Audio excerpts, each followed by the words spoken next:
Born in old St. Louis, by the age of 4, Dad knew he was the best little crack shot the West had ever seen. By the time he reached pubescence, he could outshoot all the adolescents west of Durango and north of Abilene. Pharkas, Freddy Pharkas, famous gunslinging deputy. Freddy Pharkas, Freddy Pharkas, frontier hero to be.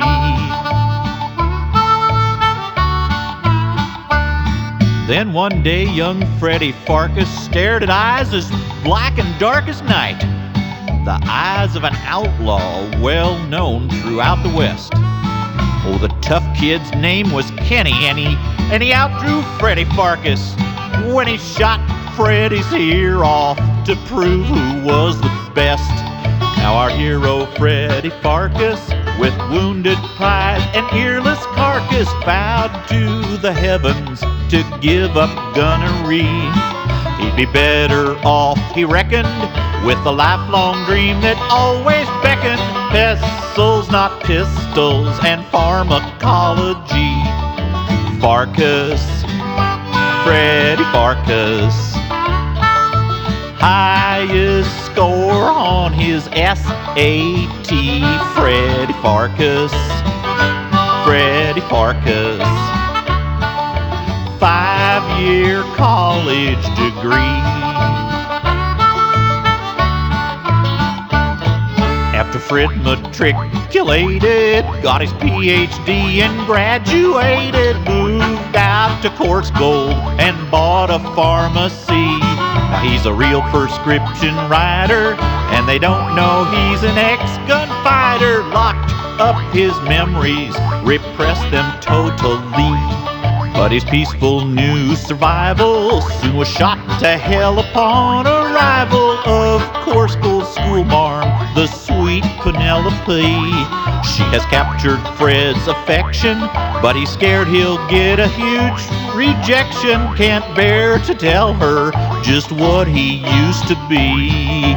Pharkas, Freddy Pharkas, frontier pharmacist bourgeoisie. Freddy Pharkas, Freddy Pharkas, peerless, earless, and free.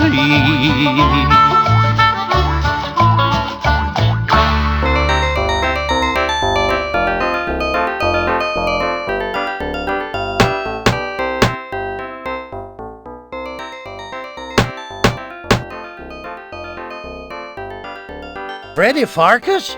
You was asking about Freddy Pharkas? The man what saved Course Gold, only nobody knowed it was him? Why, just hop up here on old Whitland Willie's lap and I'll tell you all about it. Ow, consarn it, a bit more to the right. That's got it. Sit right there. Oh no, thank you. Now, if I remembers this right, it's been quite a few years. My brain's getting a mite rusty. Oh, that's right. It all started when Freddy went to open up the pharmacy one day, way back in the spring of 1888, as I recall.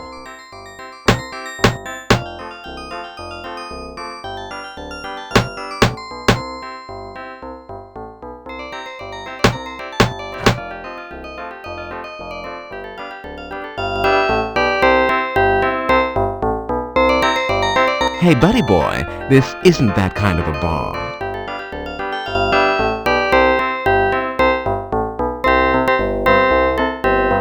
Don't you touch me, Freddy Pharkas. I'm sterile, and I don't need your help. Okay, Doc, just take it easy. And Happy New Year to you, George Bailey, in jail. Oh, no. He thinks he's Lionel Barrymore. It happens once in a while. You don't want to touch these hombres. They don't look like they're into close physical contact. throttle him. He's doing the best he can.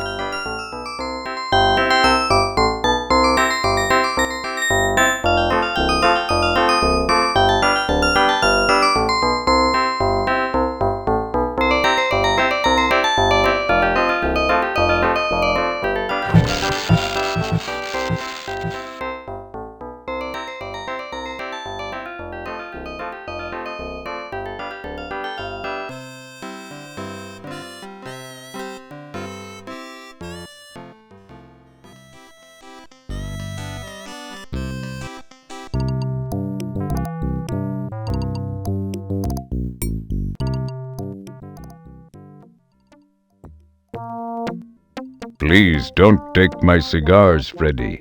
This is how I make tips. Standing out in front of the store doesn't really do much to guarantee me a secure retirement. The pharmacy door is locked. This ain't Mayberry, partner.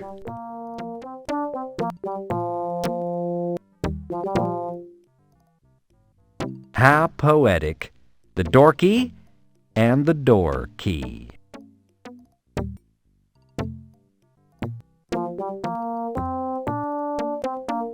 Score! You unlock the door.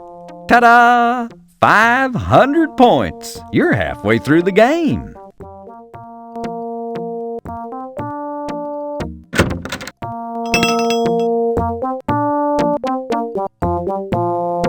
Score! You pick up a tube of Preparation G in the handy 25-ounce Krabby Elephant size.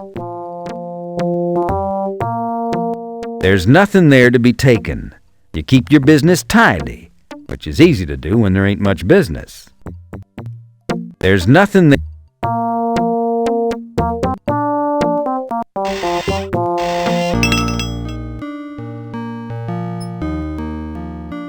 Frederick!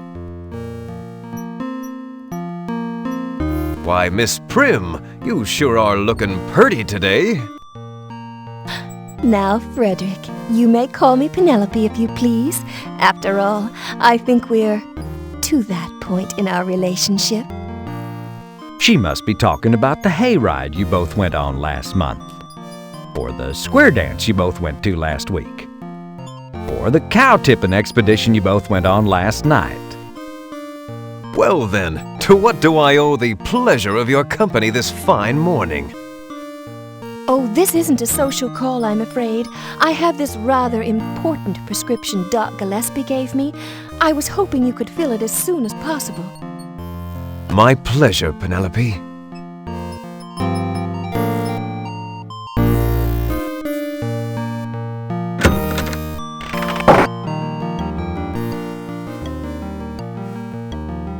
The desktop's locked. Damn this crude desktop interface.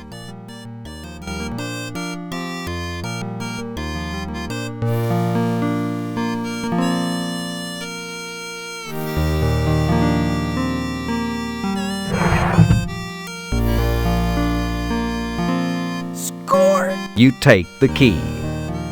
Hot dog, now we're getting somewhere.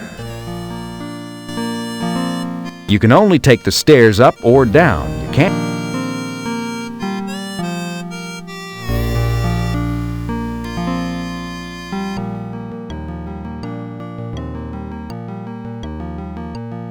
The desktop's locked. Damn this crude desktop interface.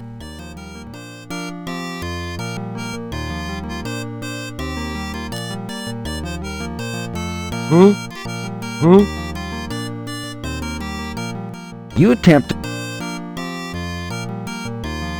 You unlock the desktop. The drawer's locked. You unlock the desk drawer.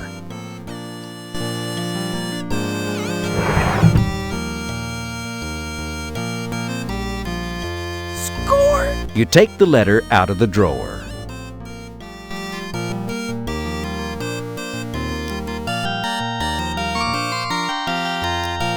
You received this letter a few years back from your recently dearly departed friend, Phil Graves.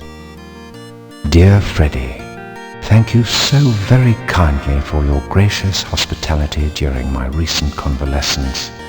The floor of your workroom proved a comfortable bed, and the stale pharmacy goods you fed me staved off starvation quite adequately. I must admit to being a little curious of your request that I retain your safety deposit key for you. I cannot imagine what you have secured in that bank vault that could create such strong feelings of both revulsion and endearment. However, I have done as you asked and taken your key with me. I vow to you I will never return this key to you, nor even allow it within your sight. I further swear to keep it with me wherever I go. On this you have my word of honor, for I am ever your friend, Philip D. Graves.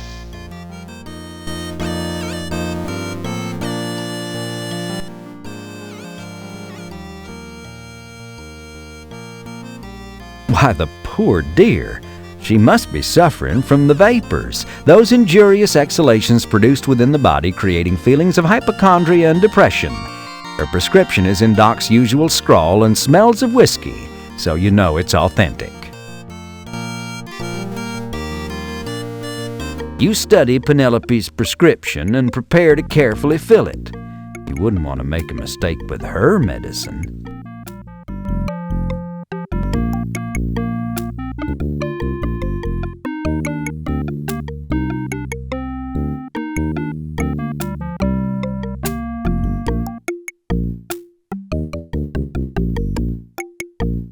This is where you concoct all.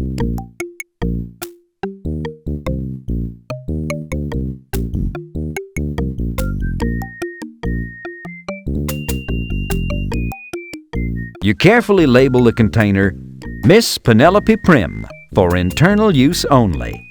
And what internals they are, you dream about them day and night.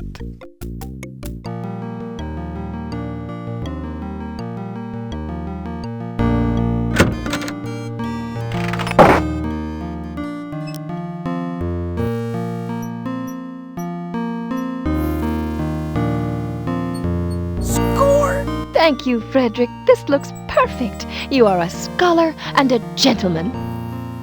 Aw, shucks. I'm just a poor pharmacist trying to please my favorite customer. Will I see you again soon? I think that can be arranged, Frederick. See you soon. I'll be waiting. So long now, Penelope.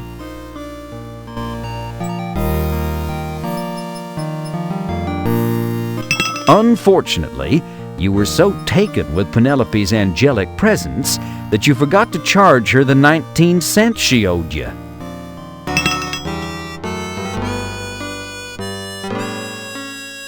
Good day, Freddy. Freddy Pharkas! Well, good day to you, Ms. Back. What can I do for you today? Well, Freddy Pharkas, Doc Gillespie, that no-good gin-soaked sodden lush, wrote me this damn prescription that'll probably cost me an arm and a leg. Here, take it. The rot gut from that old wino doctor is making my new ensemble steep to high heaven, I want to tell you.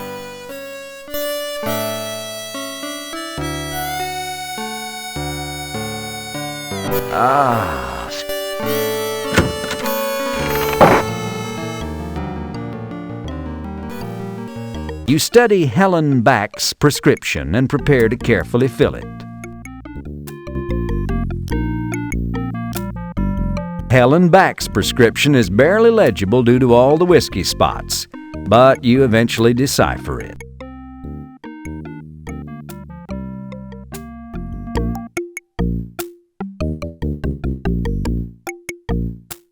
This is where you can...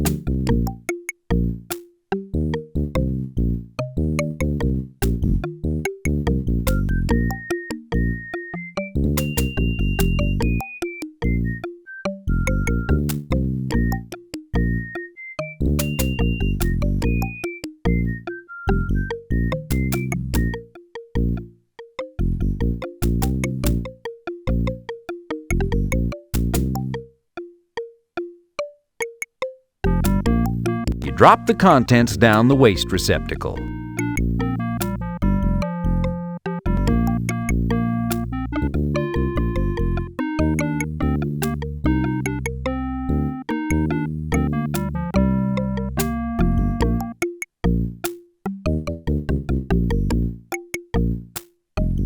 This is where you concoct all your potions, pills, and powders. It's here that you truly earn the right to call yourself Freddy Pharkas, Frontier Pharmacist.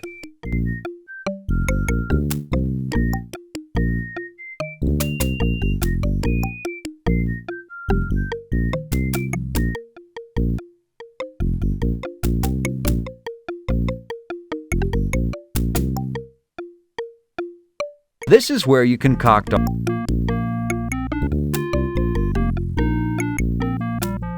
You knock them together, but otherwise accomplish nothing. This is where you...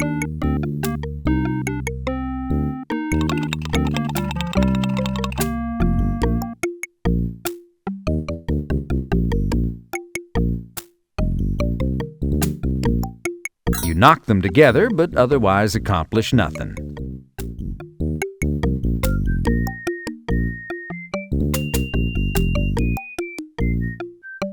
You knock them together. You knock them together. Oops.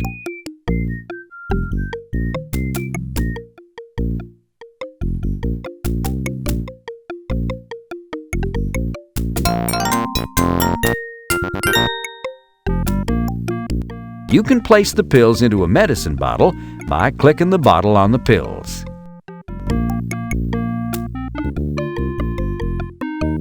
You can place the...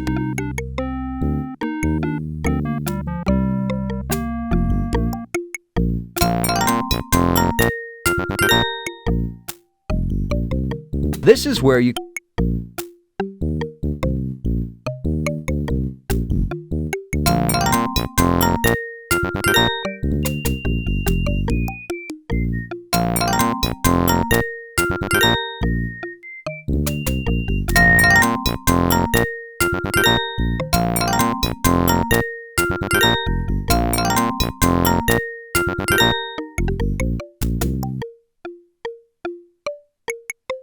You carefully label the container, Mrs. Helen Back. Take 3 times daily just before meals.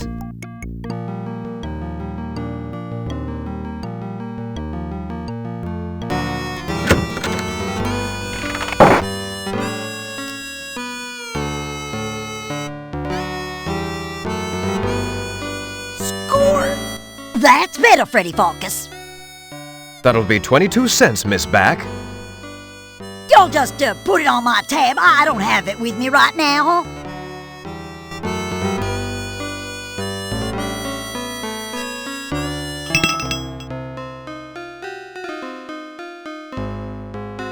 Freddy, cherie, just slide that handsome pharmacist butt on over here. I got something I need from you.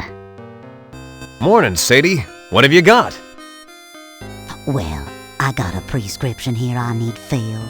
Something that'll increase my womanly powers, if you know what I mean. Be a dear and fill it for me right away, won't you? I simply can't wait to try it out. Your wish is my command, madam. You take the prescription from the madam. What a busy morning. You haven't had to fill this many prescriptions since Custer's troops stayed at the Dirty Sheet Hotel.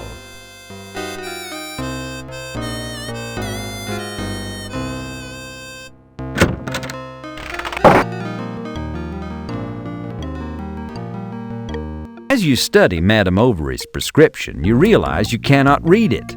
The writing looks so blurry.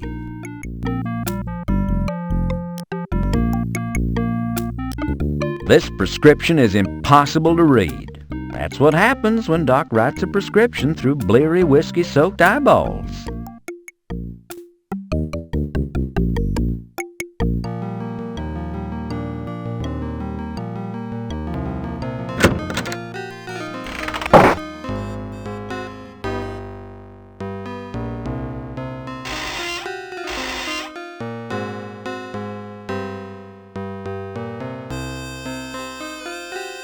Excuse me, Sadie. I've got to run out for a bit. Hang on, I'll be right back. Okay, Freddy, but hurry back.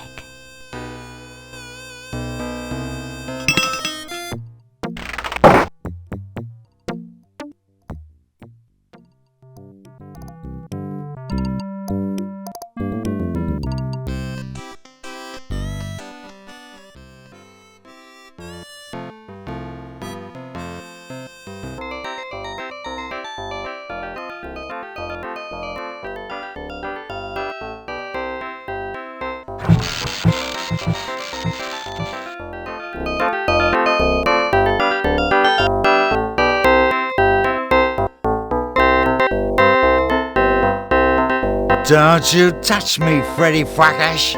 I'm sterile, and I don't need your help. Okay, Doc, just take it easy.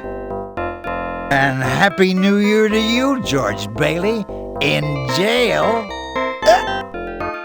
Oh no. He thinks he's Lionel Barrymore. It happens once in a while. You pick up the whiskey glass. Score! Score! Ah, now you can see this prescription the way Doc wrote it.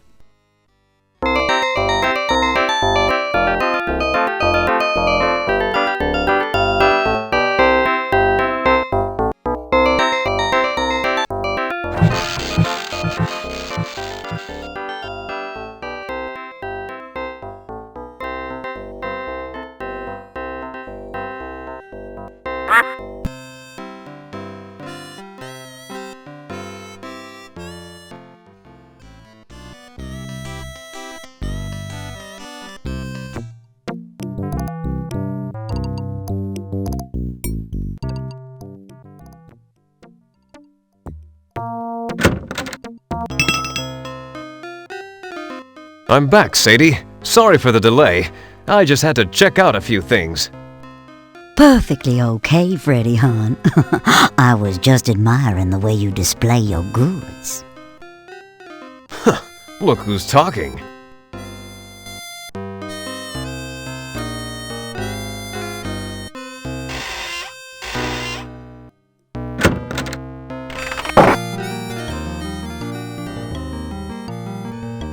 You were so clever to use Doc's whiskey glass to read Madame Overy's prescription. Now you prepare to carefully fill it.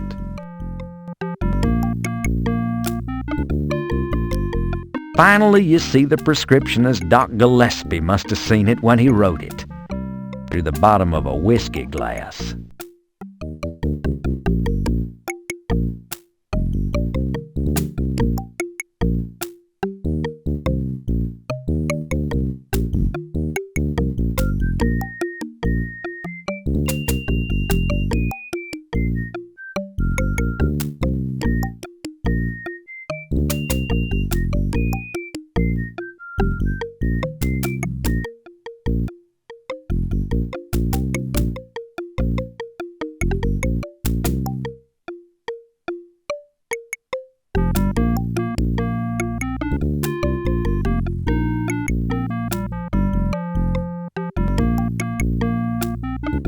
It's advisable to measure your ingredients instead of just dumping them together.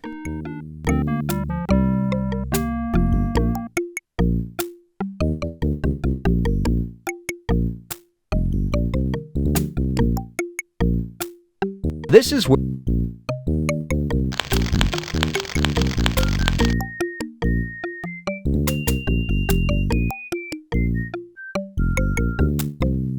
Oops. Oops.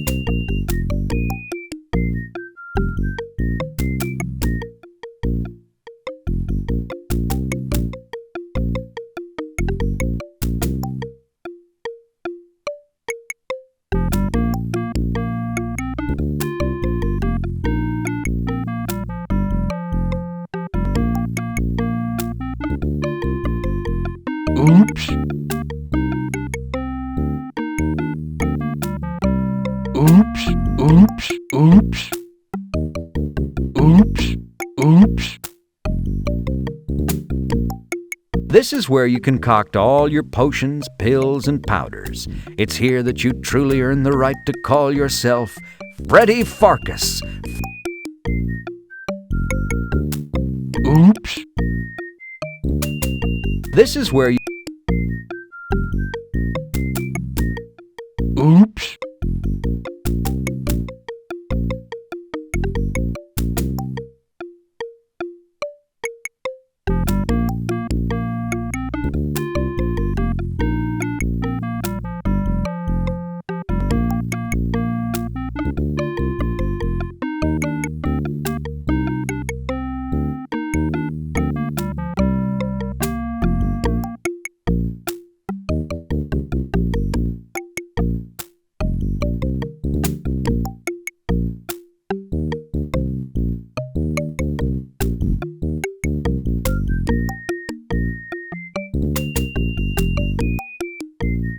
This is where you.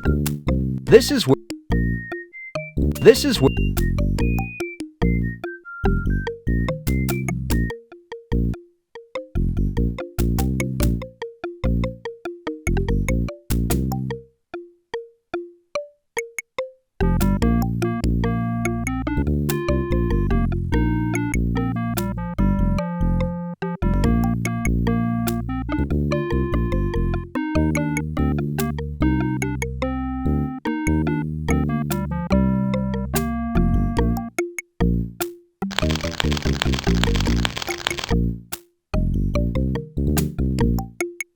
This is where. This is where you. You knock them to. You knock. You knock.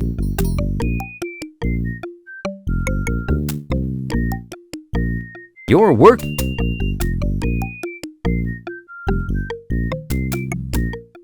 You knock. You knock.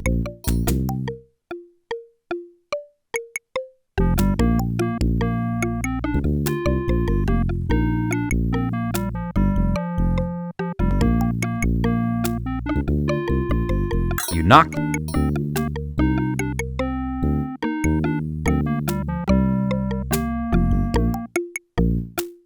Oops. The prescript.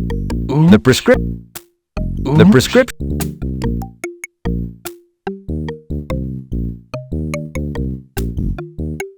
The prescript.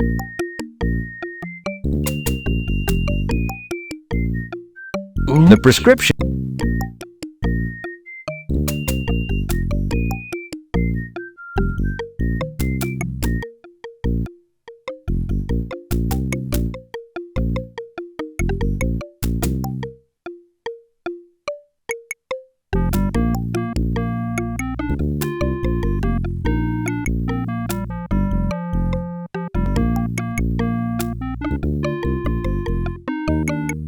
The prescript.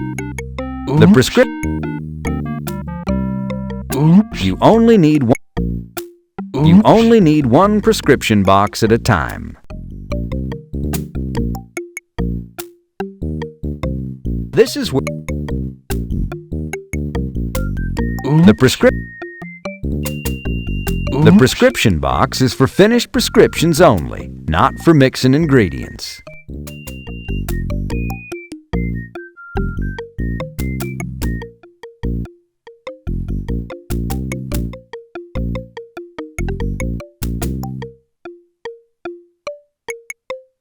You drop the This is where you can. You toss it in. This is where you can. This is where you. You toss it into the waste.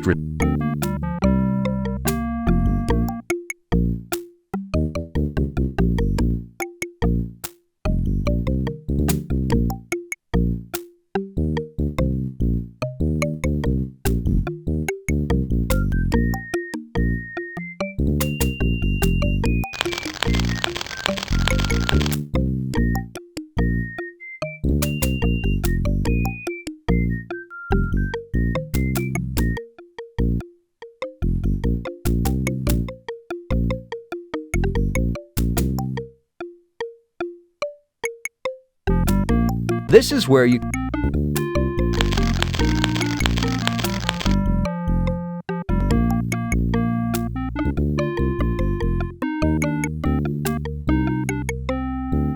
Oops. This is where you.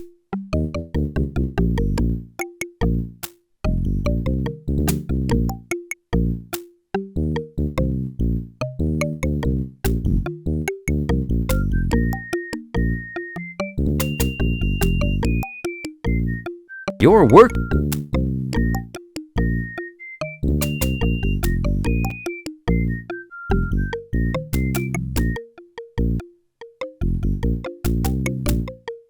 This is where.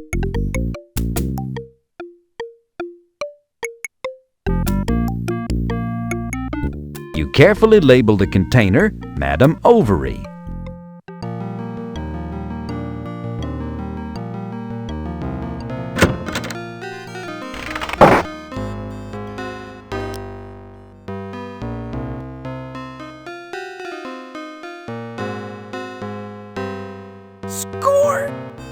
Why, merci, Freddy dear. That's gonna be 22 cents, Sadie, but for you, I'll make it 19. What do you say we just sorta take it out in trade? I'm a mite short this week. Well... Why, thank you, Freddy. Ooh, you sweet potato pie. I'll catch you tonight, maybe, huh? Or before.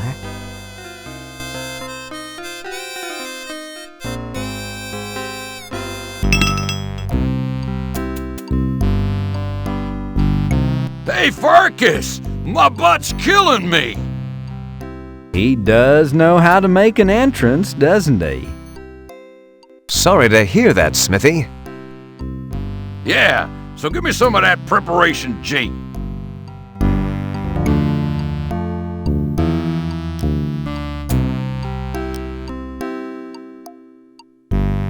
Score! That'll be 15 cents, Smithy, but I don't suppose you can pay me. Are you saying I can't pay my bills fair and square, Pharkas? Well, here, I'm gonna settle up tabs with you anyway, since I'm leaving town. Here's what I owe you. Smithy pays you his tab. A whole $4.87. Holy moly, a windfall! You're rich! Well, kinda sorta. And if you takes my advice, you'll get out of this town, Pharkas. Sheriff's closing people up right and left. Something stinks. And I mean them horses, 'cause they're farting up a storm, I'm a-telling you. I was like to pass out.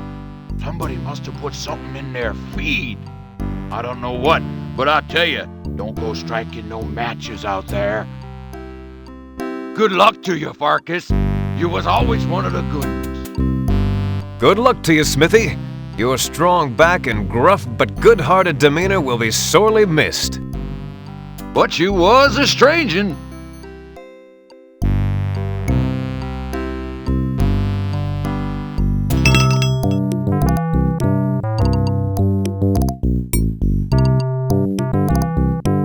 Fire inspection.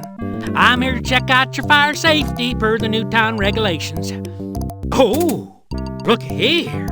It's a good thing I came, Pharkas. I'm gonna have to shut this place up tighter than a pissant scrotum. But, Sheriff, how could you? What's the charge? I haven't done anything wrong. Fire hazard, my boy. Fire hazard. Why, this building's a terrible fire hazard. Looks to me like this whole damn building's made out of wood. But, Sheriff, every building in this town is constructed of wood. I don't know nothing about that, son. Tough luck, Pharkas. From now on, just keep the front door locked. But what am I supposed to do, Sheriff? This is my livelihood. If I was you, I'd talk to the bank. Good day.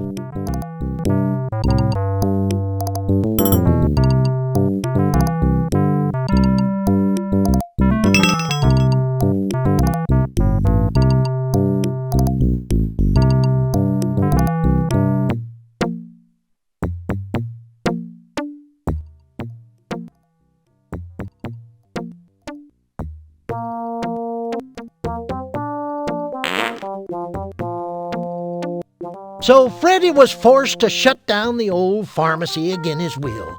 But he vowed to keep the place up, knowing that someday he'd be opening it up again. Problem being, the sheriff, an ornery cuss if there ever was one, was doing this all over town. The hotel, the playhouse, the smithy, the tall and thin shop, closing them all down on some flimsy pretext. There was no telling who was going to be next. Who'd put the sheriff up to it? And what was happening with the horses, for crying out loud? It were a mystery, says I.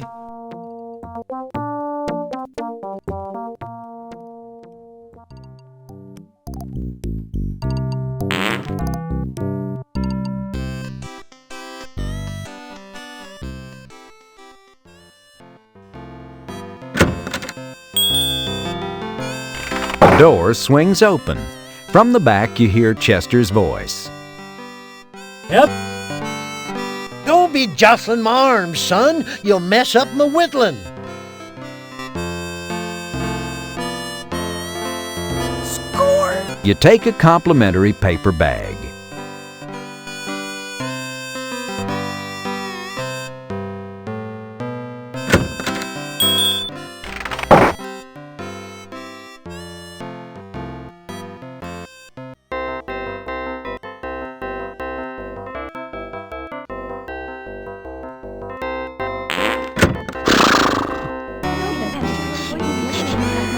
Frederick, please, not in front of Mom. You won't need any of that corn. You're getting enough corn playing this game. Hey, Mom, would you mind if I took this empty can? If you must, I suppose there's more where that came from. In fact, I insist you take it. Get it out of here. I'm sick of the sight of it.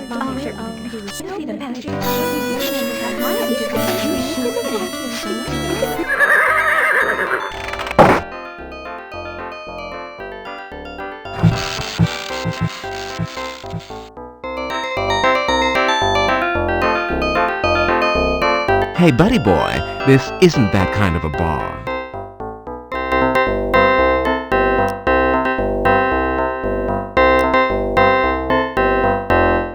That just doesn't work like that. Score! Hey, Sam, give me a case of the beer you just got in from St. Louis. 1 case of lowbrow for the pharmacist, coming right up. Sam hands you a case of lowbrow, the beer that gave St. Louis blues. Now, you know that this beer doesn't come corked, right? They're using some newfangled pinched metal tops. No problem, Sam. I'll take care of it. All right, fine. That'll be $4.87. Here you go. Nice bankroll. Come back anytime.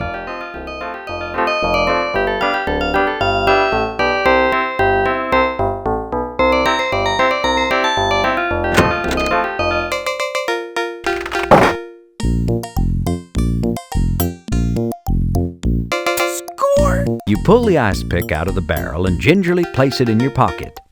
Just don't bend over suddenly or you'll circumcise yourself. Of course, that won't be any skin off your nose. Don't bother trying to open the barrels. They're empty. There's nothing left but the smell. Score! You surreptitiously swipe the elixir, looking around to see if anybody's watching. Fortunately, nobody is.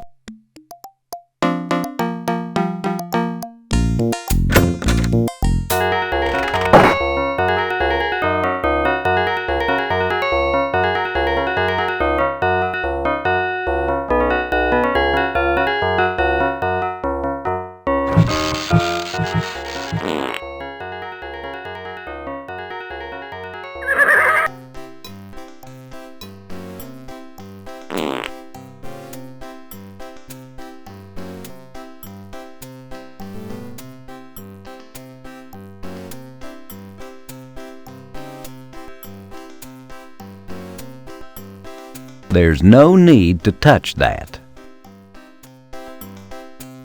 Score! You take the leather strap. Smithy won't be needing it now, wherever he is. You take the rope. Now that Smithy's closed up shop, he won't be missing it. That block of iron is just a wee bit too heavy for you to cart around. Feels just like the streets of St. Louis. Only some of the... Feels just like the...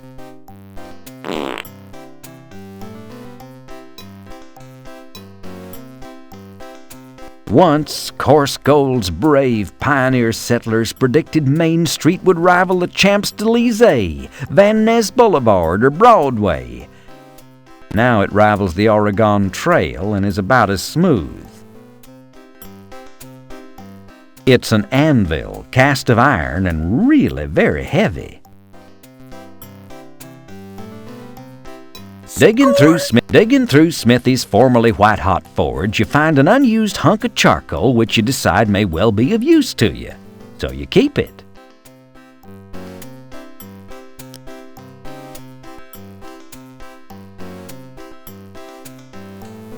Huh?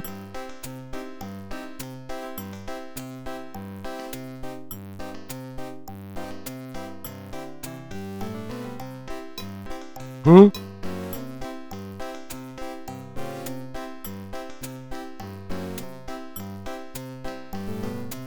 Huh?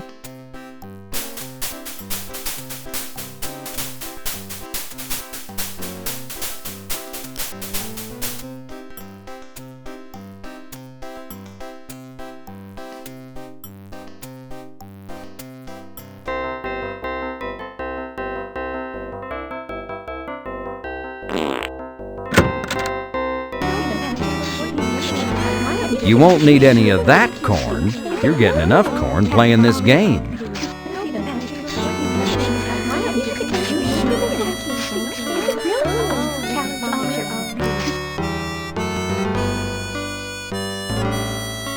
You touch the...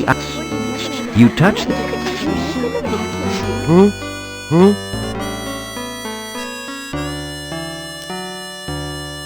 With all the precision of a serial killer, you deftly poke some holes in the tin can with the ice pick. Ah! Having accomplished your immediate desire, and in the process hopelessly dulling the ice pick, you exhibit absolutely no regard for this barren piece of locality laughingly called the environment by brazenly tossing the ice pick away. You're such a consumer.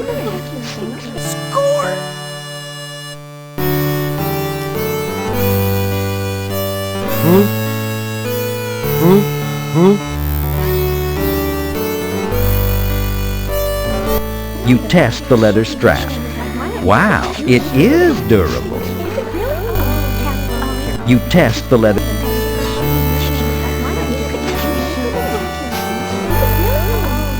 with a... Score! Huh?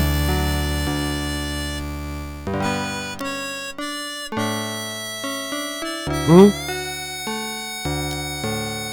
You drop the charcoal into the tin can. Now we're getting somewhere. Score! Huh? Huh?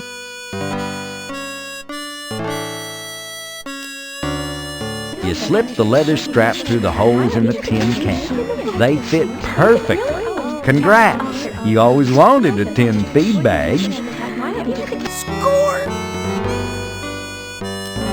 You adjust the leather strap just so.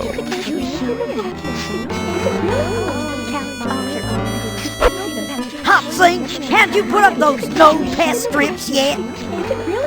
Sorry, Mom. They're on order.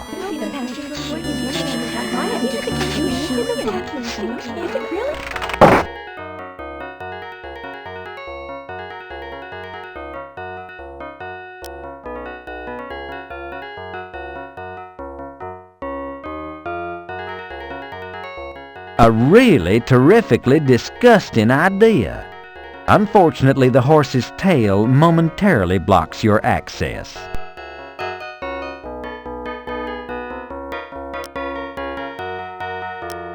You adjust the leather strap just so.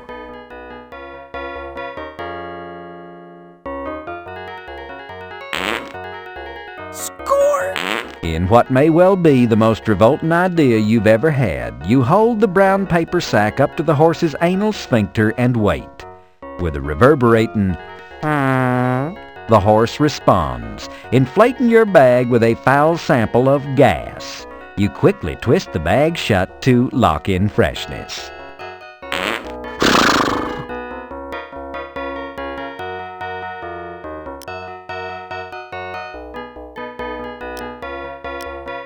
You adjust the leather strap just so.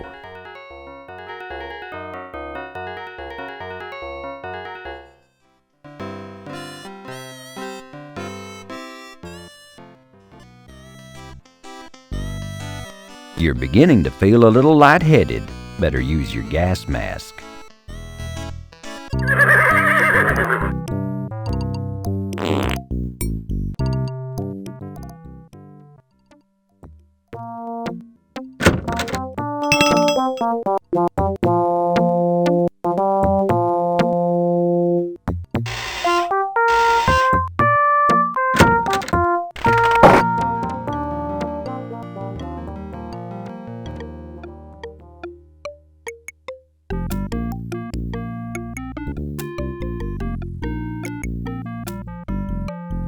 Score! You fill the alcohol lamp with Dad Gum's alcoholic elixir.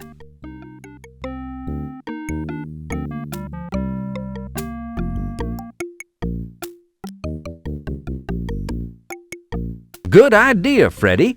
The spectrum lines on that etched glass viewer reveal volumes to those who know how to read. Score!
You carefully label the jar aminophilic citrate.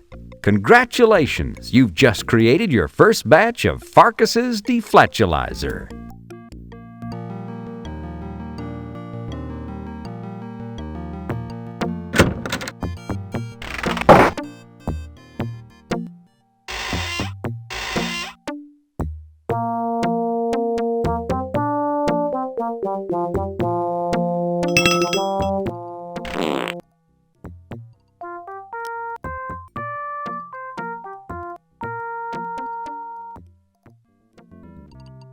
Score! You carefully pour the deflatulizer into the horse's water trough. The horses greedily lap up the delish and nutrish medicated trough water. Seeing as how his home-brewed patootie sealant done the trick on these horses, Freddy ran round and dumped the stuff into all the horse troughs in town. It weren't long before the folks of Coarse Gold was all breathing a sigh of relief. Freddy tossed away his homemade gas mask, kind of a shame, too, since he could have made a purty penny off from the patent rights. Life returned to normal, for a short spell, any hooch, until one lazy day when one of the local inbreds came a-running up with the latest calamity.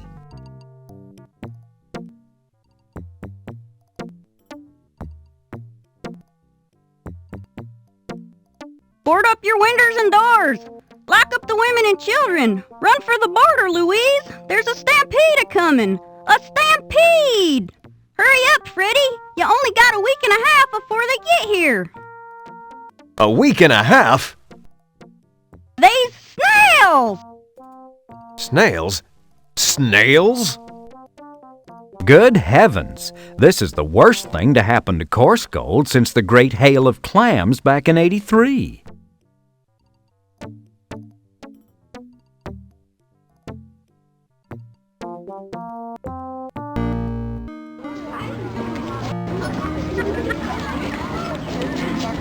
The ladder, held in place by a couple of old loose screws, easily comes away from the slide. You somehow cram it into your pocket along with the rest of the junk you're carrying. Way to go, Freddy. Wrecked the little kids' playground equipment. If only they knew how good and true your heart is.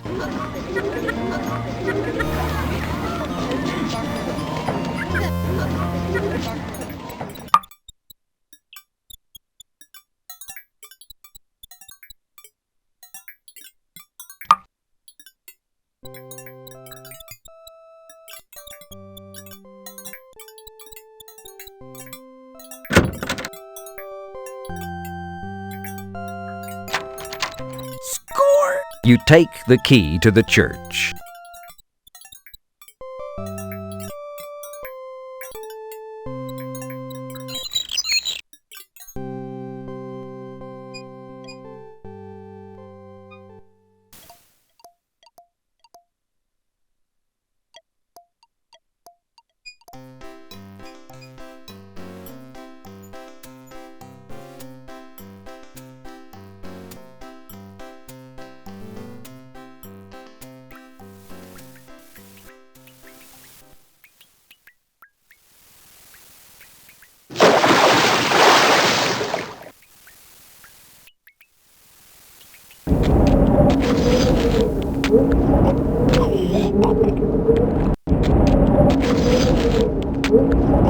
You grab a couple of snails from the front of the pack while imagining the aroma of warm, drawn butter.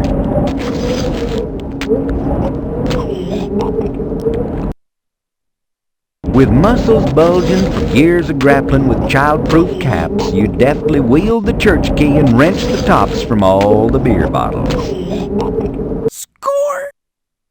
You pour a small amount of beer on the snails. They quickly begin to weave around uncertainly, as if they were drunk.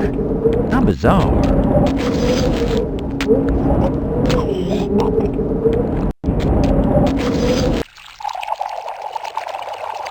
Hey boys, it's Miller time! And with that, you cleverly pour bottle after bottle of Sam Andreas's St. Louis brew into the dusty road in an attempt to divert the stampede. Will it work? Will the snails fall for your ruse? Will they accept a domestic? Slurping their little hearts out, if snails may be said to slurp, or to have hearts for that matter, the little guys follow your lead straight over to the cliff beside Blackwater Creek.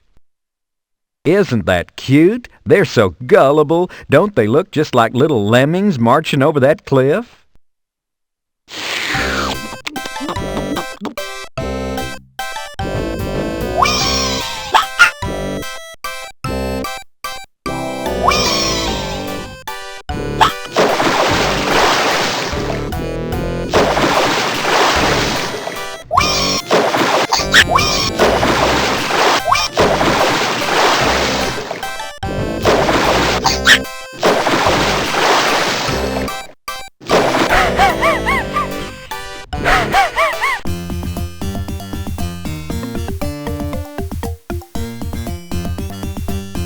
May I help you down?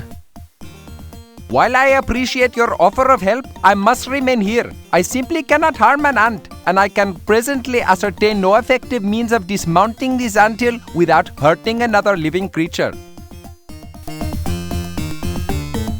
Hey, what are you ants doing here anyway? They don't even stop, let alone crack a smile.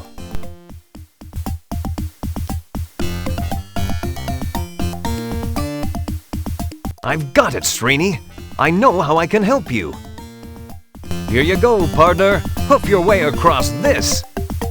Score! Oh, my balance sense is stretching now.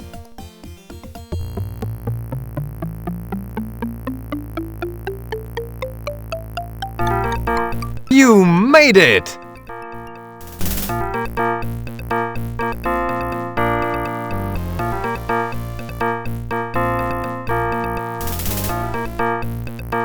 Oh, thank you, Mr. P. You saved me. Please don't call me that. Thank you again, Mr. F. I am so much grateful. Oh? Grateful enough to accept the assistant's position I mentioned earlier? I could really use some help around the shop. I would be honored. Where do I begin? So Freddy headed on back to the pharmacy, followed by the eternally grateful Srini Lakaka Bagnish.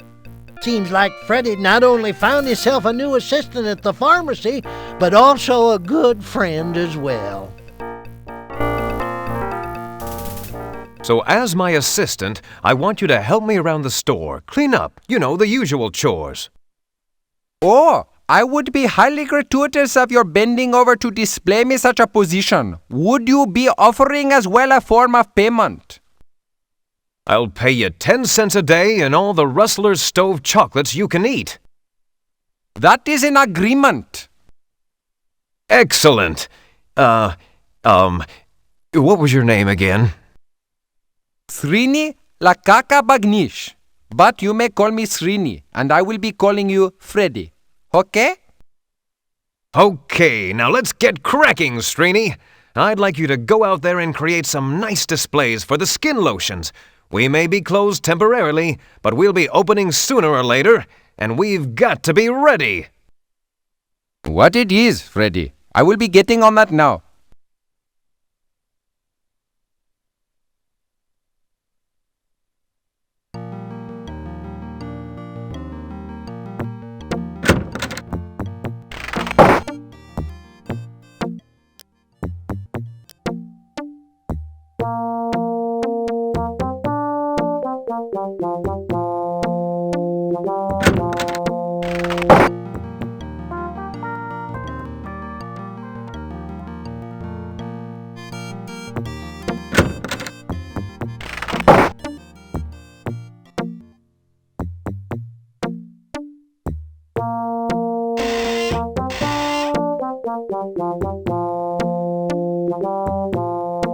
Mind the store, won't you, Srini?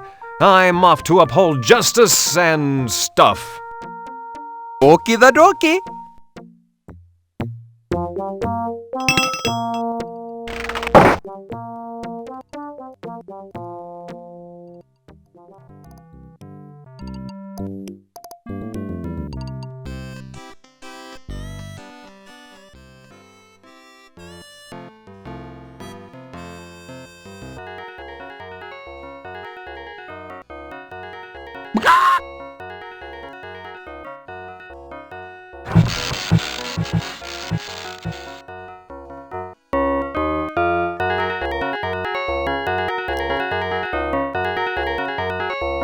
That just doesn't work like that. That just... Care for some escargot? The doc turns slightly green. His cheeks begin to puff out. His head begins to lurch. You discreetly pocket the snails before this scene gets any uglier.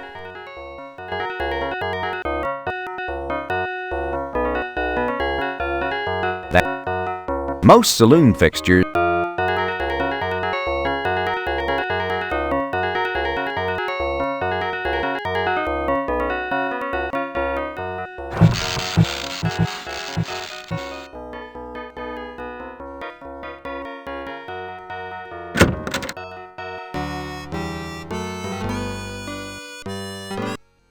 that just doesn't work. That just doesn't. Sorry, Mom. They're on order. That just... Helen, have you ever thought of putting escargot on the menu? Huh. Don't know who around here will eat these since they don't give you gas, but I'll put them in a bag of cornstarch and think about it. And I suppose thank you is in order, so thank you. Score!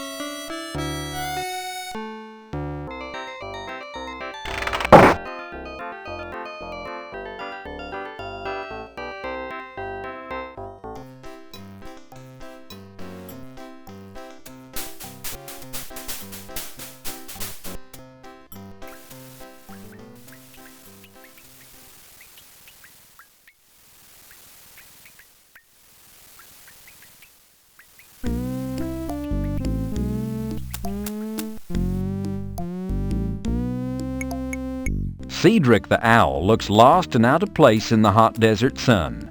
If you listen close, you can almost hear him say, Freddy, if you're going to go in there, I'm going to wait out here. He always has some flimsy excuse.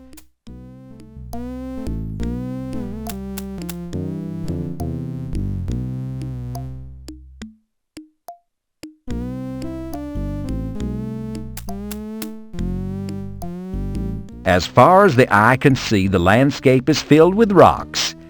And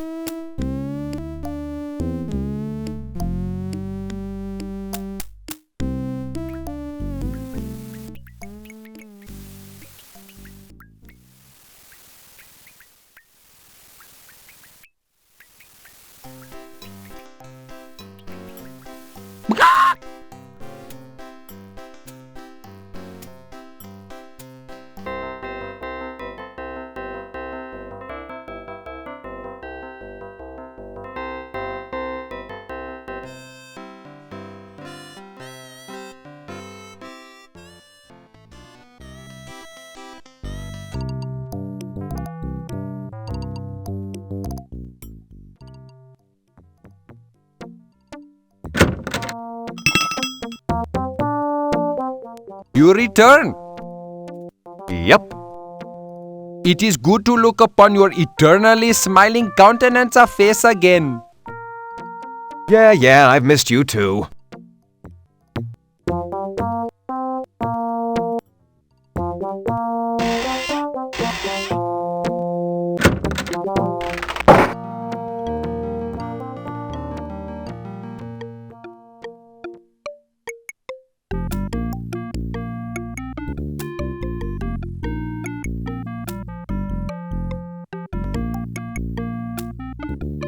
It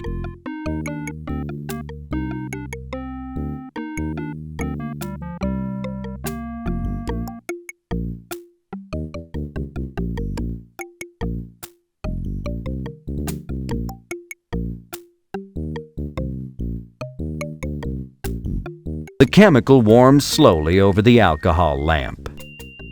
Now it's getting pretty hot. Good thing your calluses are thick. Chemical rapidly reaches a full rolling boil.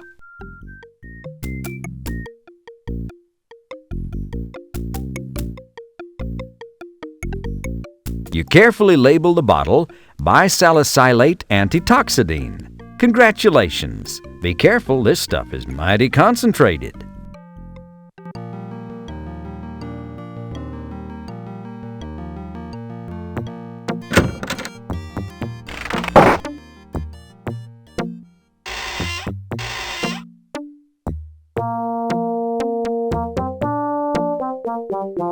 Srini! Dude! Everything going okay in here? What is it looking like? I am having everything under control. You have merely to go to be a hero and I will continue holding up the fort. Thanks. Mind the store, won't you, Srini? I'm off to uphold justice and stuff. Okie the dokie.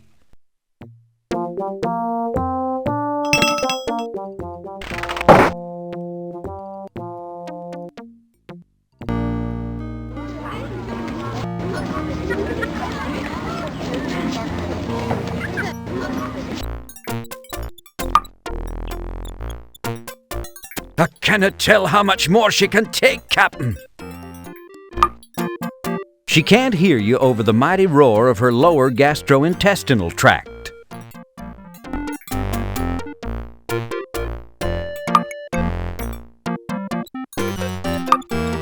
Say, do any of you guys know how to Madison? Nobody's laughing.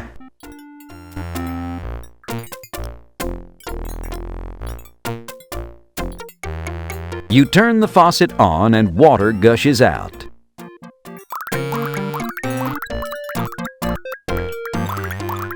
Score! You carefully fill one of your empty beer bottles with water from the tower.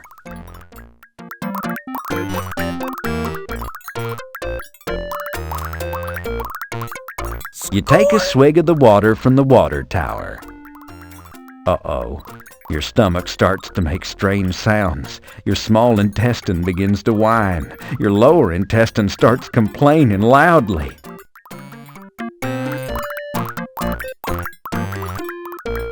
Hey, buddy, no cutting. It's people like you that give people like you a bad name. Well, howdy, Mr. Pharkas. I was just leaving, I swear. Give me one more minute. Perfectly okay, Billy. No need to get up. Just scoot over a little. Well, Jeez, Mr. Pharkas, invade my personal space, why don't you? A few moments later, you emerge feeling refreshed. Gee, that water's got a nasty kick to it.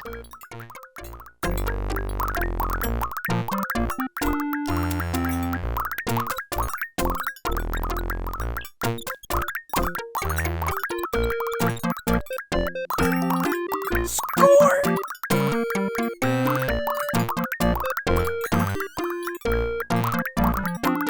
You grab the ladder.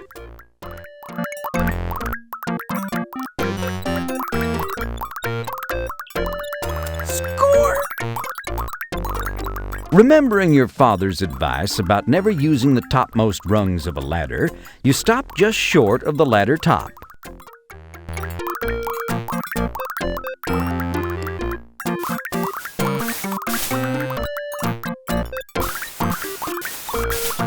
You snare the tower top. The crowd eats it up. Who's the schmuck with the rope? Be careful you don't put an eye out. Score! As you reach the top of the water tower, the crowd cheers. Thank God, it's Freddy! We're number one! We're number one! What are you gonna do now, Freddy? I'm going to Sierra Land! Boing! That one hit a 9.0 on the free plug-o-meter.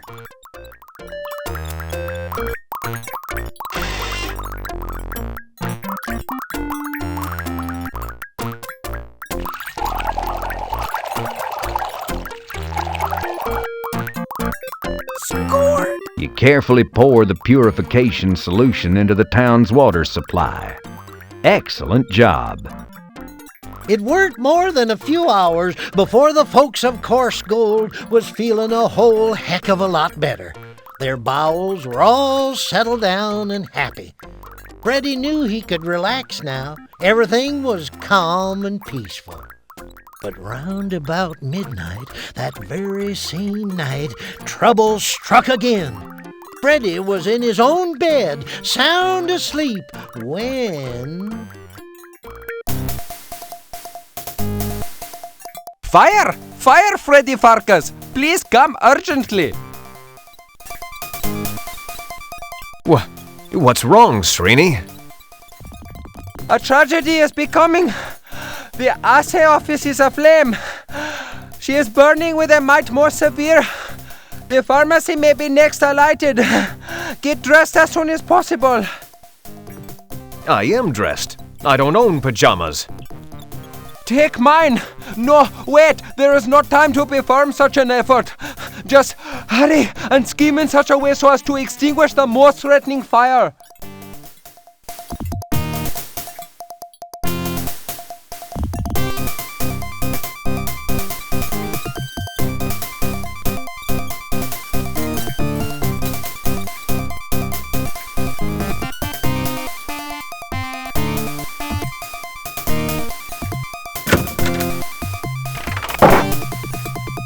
You don't need to...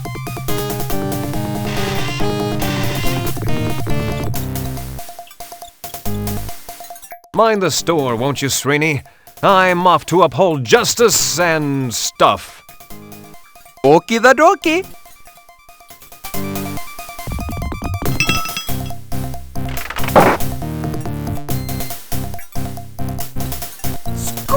Summoning up superhuman strength, you heft the huge pile of baking soda. Then, with a horrible wrenching, tearing sound, you cram the sacks of baking soda into your pants pocket.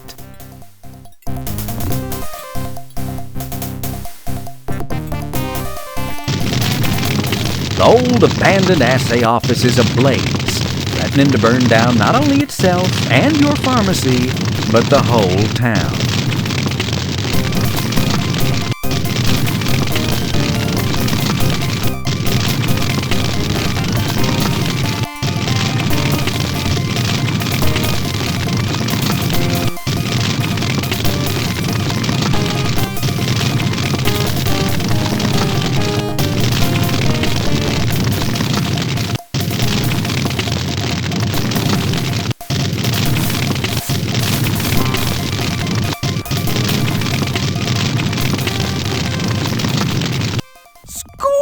What pluck! What prowess! What a ridiculous solution. Still, you thought of it. You single-handedly quenched the flames of the assay office by using the seesaw as a catapult for the baking soda. Too bad nobody was here to see it. They'll never believe you in the morning.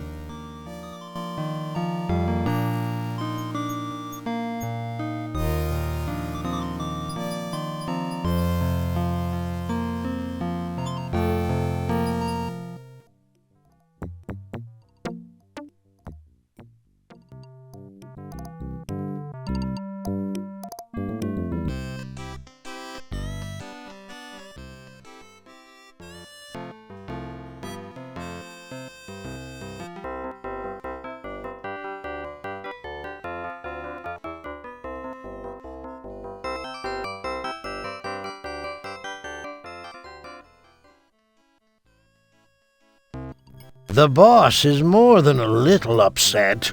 Seems that our friend has been thwarting every plan so far. Yep, something's gotta be done about it. Absolutely. Now, let's get down to business. What is the best way to get rid of our little problem permanently? How about hanging? Oh, too quick and merciless. Poison? Nah, too unsure. Ancient Egyptian dagger. I can't find mine. Got one on you? Not at the moment. It don't matter how we do it, so long as we do it soon. And we don't want no proof it was us, neither. And nothing to connect it with the boss. Excellent thought. And the boss has arranged for a bit of muscle to come in and make sure the entire town's cleaned out PDQ. We'll be rid of that do-gooder and all his flea-bitten friends in no time.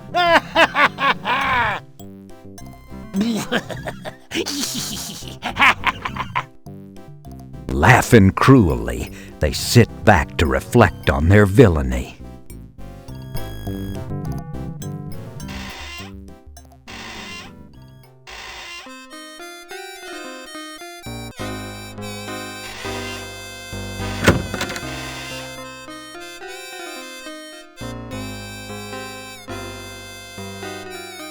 Score! You snatch the French postcards.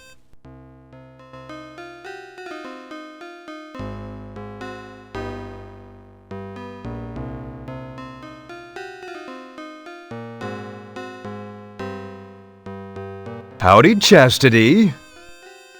Howdy to you, you big old sloppy hunk of manly macho woman-loving man. Laying it on a little thick tonight, aren't we? Yeah, business is slow, but I gotta keep in practice. Evening, Purity. Evening, Freddy, darling. Has Madam still got you under lock and key, or you gonna let us get a hold of you one of these days, big boy? I'm afraid I'm all hers, for the time being. Well, if you ever change your mind, honey, you know where to find us. And when, and how often, and for how much.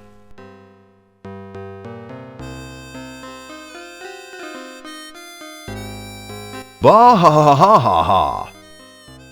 Translation: how much do you charge anyway? Translation: I'm sheep at twice the price. Ba ba ba ba ba ba. Translation: sounds like a deal. Translation: yes, I cost next to mutton.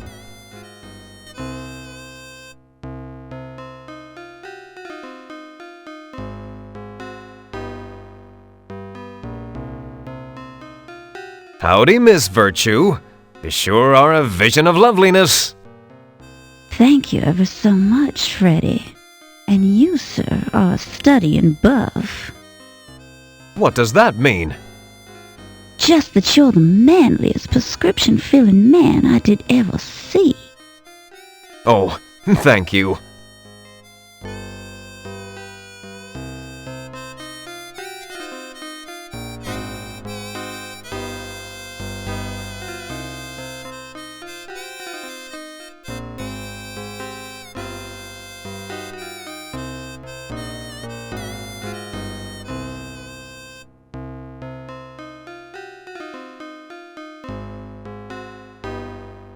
Hey, Mon Amour, it's about time you showed up. Ready to take my pharmacy bill out in trade? Sure. Then get over here before I have to come get you, little pumpkin.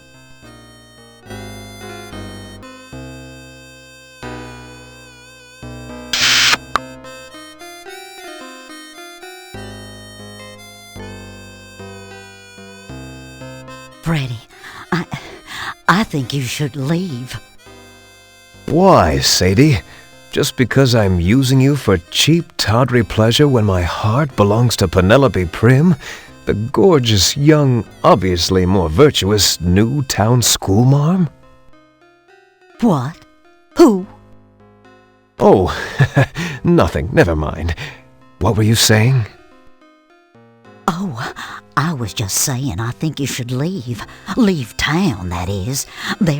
Oh, it's so tragic. Freddy, there's just no easy way to say this. The girls say the sheriff and the banker talk in their sleep. They hate you, Freddy. They want you dead. They're out to get you. Something about you foiling the plan and how they had to get you out of the way. You have to run, Freddy. You have to get out of town by sundown. Now, don't you worry, Sadie. I've been doing a pretty good job up till now. Using just my wits and my pharmacological knowledge, haven't I? I'm not gonna just turn tail and run and leave you and Penelope and Corsgold behind me to fend for yourselves. You're not listening to me, Freddy Pharkas. There's man a-comin'. Man with guns. Big guns. Guns with long barrels. Long, hard barrels. Long, hard, steely barrels. And low-slung holsters and... Oh, sorry. Sadie, snap out of it! Oh, sorry. I was just visualizing. Anyway, you'll never be able to outthink men with guns.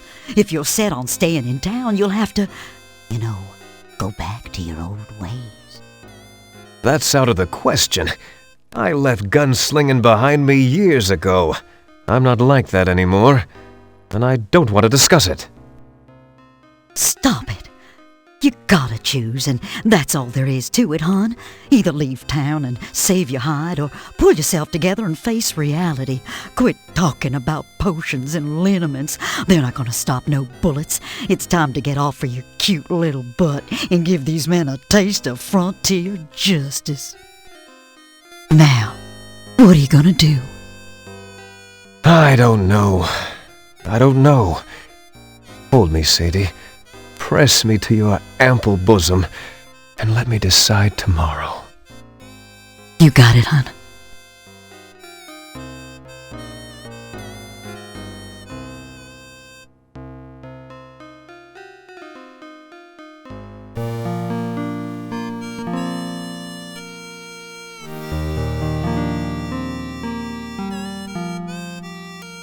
Now, let's see, where was I? Oh, that's right. Madame Overy begged and pleaded with Freddy to either leave town or take up his old gunslinging ways, something which Freddy was just a mite reluctant to consider.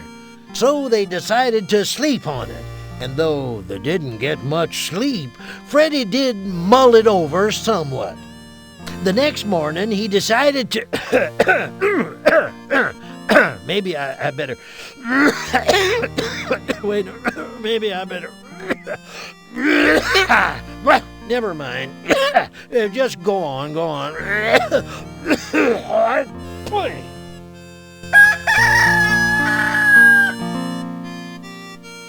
Penelope, Corsgold, Madame Overy. I know I've got to get out of this town before they gun me down, but I can't. Corsgold's my home, and darn it to heck, I'm not gonna let some cheap criminals run me out of my home. Oh, Sadie's right. I've got to be the man I once was. I've got to dredge up my ugly past, meet it square in the face, stare it down, pick it up, dust it off, fluff it up, and put it on again. Man.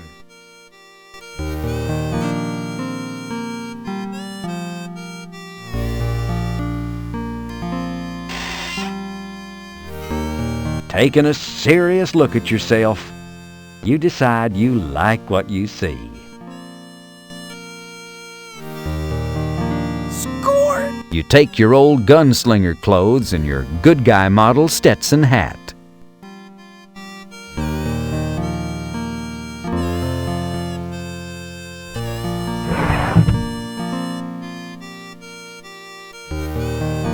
You can't think of anything.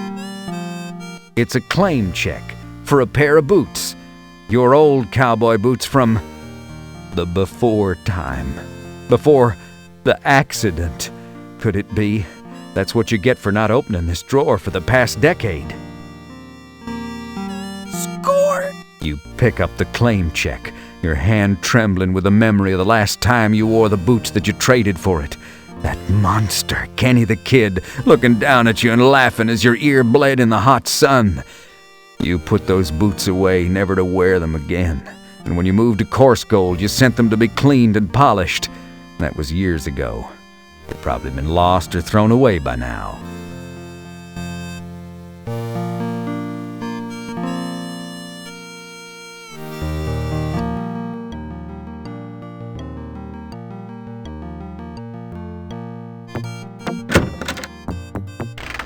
Srini, who let you in? Your most gracious Native American, Running Gag, permitted me egress from the outside of the street. It was then that I allowed him to knock himself off for the remainder of the day, since we are still closed. That's fine, Srini. Look, I've reached a decision. My life is in danger. Aw, heck, the whole town's in danger. I must take up gunslinging, and I'll need your help. Pardon us for being said, Freddy Pharkas, but you are a humble pharmacist. Shooting as most perfectionally as a gunslinger is a skill requiring most years of tireless practice. You are ill-equipped. Perhaps you should make peace with your chosen deity and prepare to go to the great pharmacy counter in the sky. Srini, you'll have to trust me on this. I used to be a gunslinger before I took up pharmacology. If I did it before, I can do it again. It shouldn't take long to brush up my skills. I've just got to find my guns and do a little practice shooting. Very well, Freddy Pharkas. When you are prepared, meet me at the edge of town, and together we shall practice what little must be left of your shooting skills. Yes?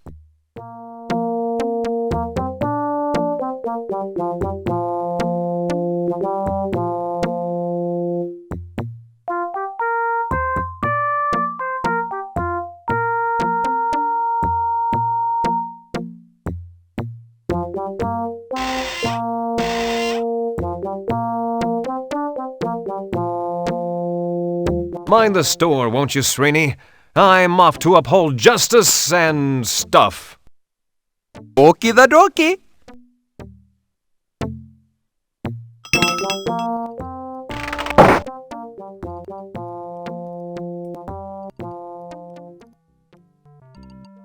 Score! You bravely, stupidly grab the steaming, fly-laden horse plop. Fortunately, it seems to be holding together well as you place it in your pocket.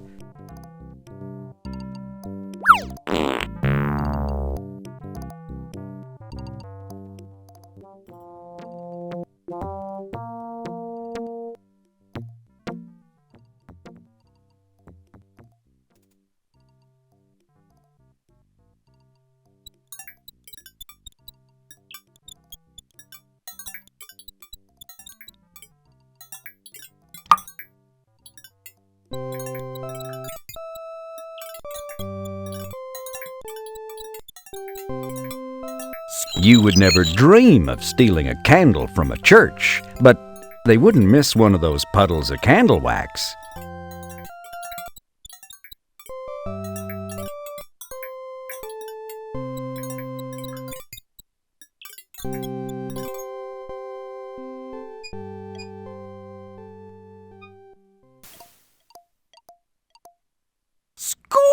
Glancing furtively around to see if Doug's within sight, you grab his shovel.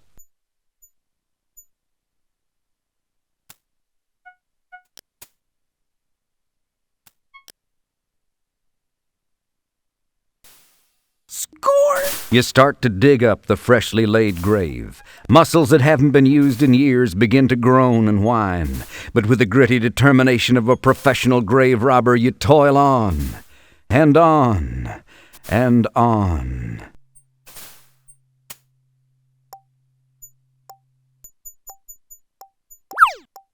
You carefully search through the many pockets of Graves' $3 suit until you discover The safe deposit box key you entrusted to Phil oh so many years ago.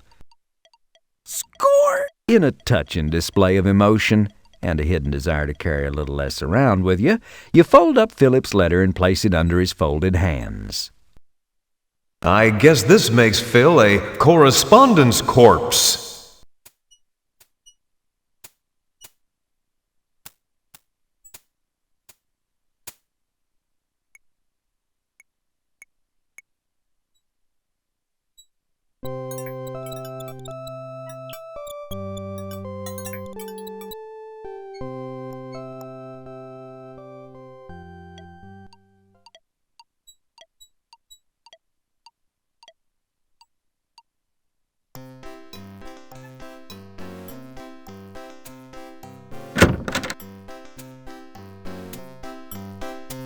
Please keep your grubby hands to yourself. Yeah, how would you like me to turn your butt into the old IRS, you goat? Did you say something? I said, how I would love a turn at buttoning your old squire's blue coat. Oh, thank you. I'll button it myself.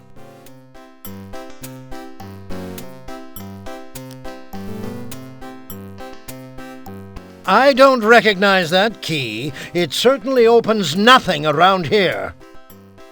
Like the key to your generosity. Say again, please? I said, look at me. I'm a sight to see. Oh, you look pretty scrawny to me.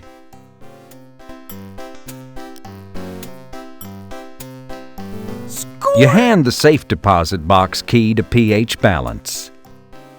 It'll be ready Tuesday. Oh, I mean, allow me to fetch your safe deposit box for you immediately.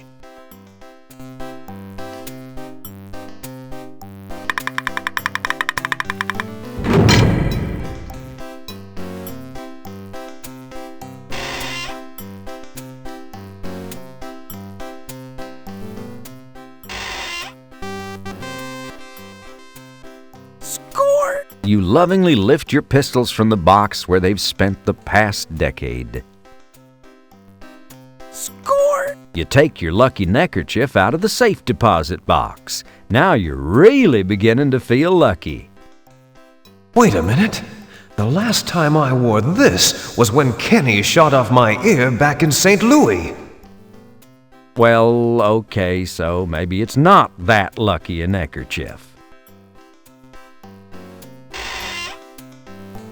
Oh, I'm all done now.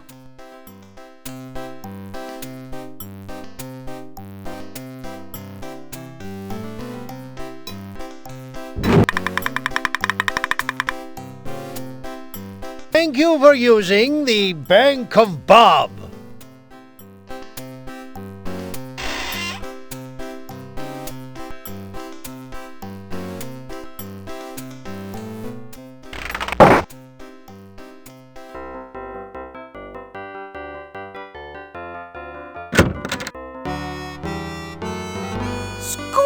Mom offers free coffee to her regular customers.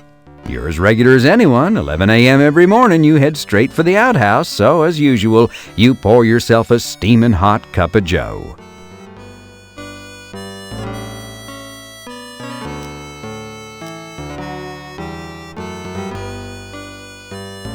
Look what you've done! Freddy Pharkas, I'll see you run out of town for this! Hop, sing, hop to it! Get out here and clean up this mess! Damn these flies! Oh, you're in big water now. Score!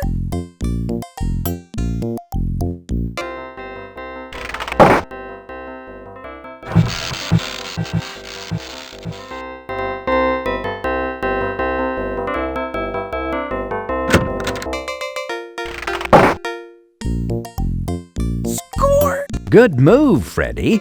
Dropping one steaming hot pie to get another.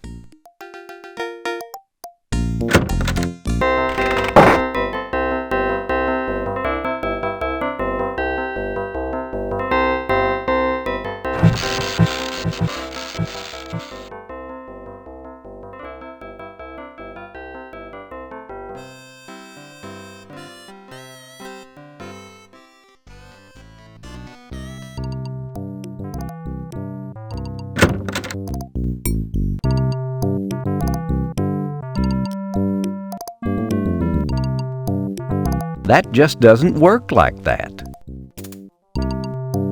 Score! Say, Sheriff, I know how much a law enforcement person like yourself enjoys a good hot cup of coffee every now and then.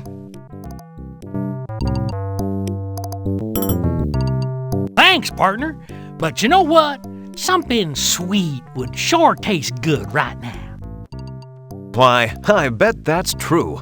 I'll be glad to try and find you something to munch on. But in the meantime, I've been thinking about moving to another city, but I've got no bullets. I was wondering if you have any bullets that would fit an old .45. Why, sure, son. Here, have a box of these Remingtons. No charge. They're on the county.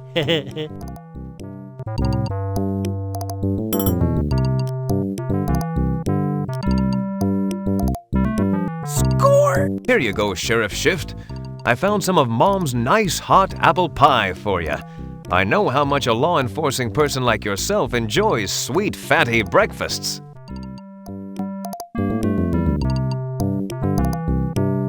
Well, thank you. I've been so hungry, I could have ate a bar. This'll sure go good with that cup of coffee you brung me earlier. Sheriff, do you have anything I could use to clean these old guns of mine before I leave town? They're mighty dirty, and I want to be prepared for my long journey. Okay, son, but this gun cleaning kit'll be the last thing I give you.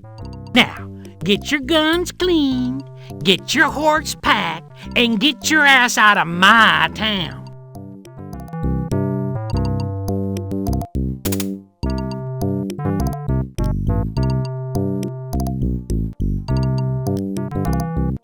With the sheriff's cleaning kit, you lovingly clean and polish your old pistols till they're like new.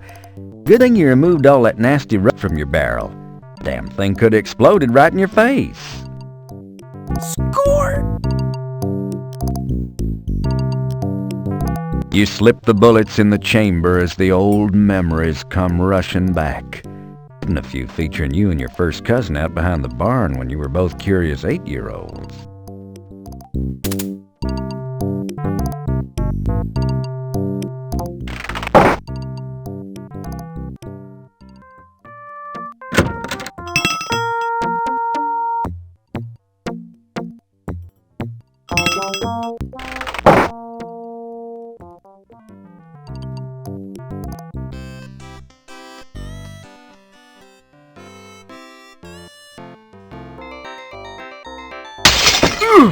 I said get! Poor fella. Doesn't pay to pick a fight with Sam Andreas.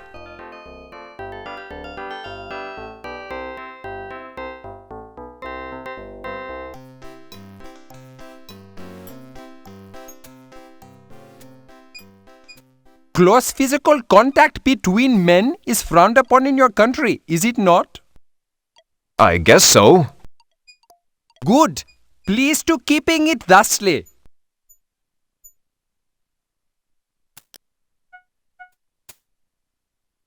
That just doesn't work like.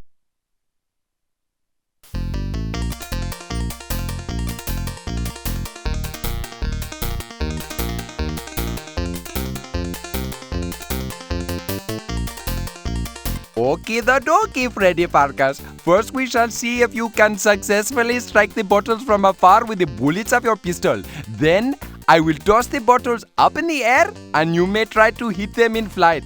Good luck and may the best man win.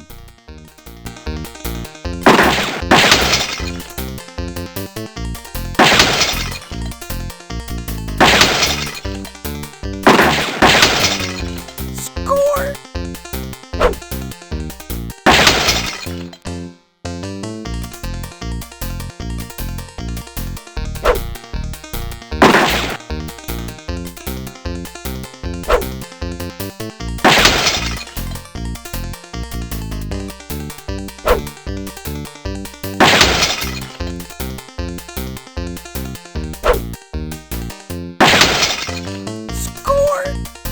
Very good, Freddy Pharkas. Let us try some quick drawing. Just make sure you hit the target and not me.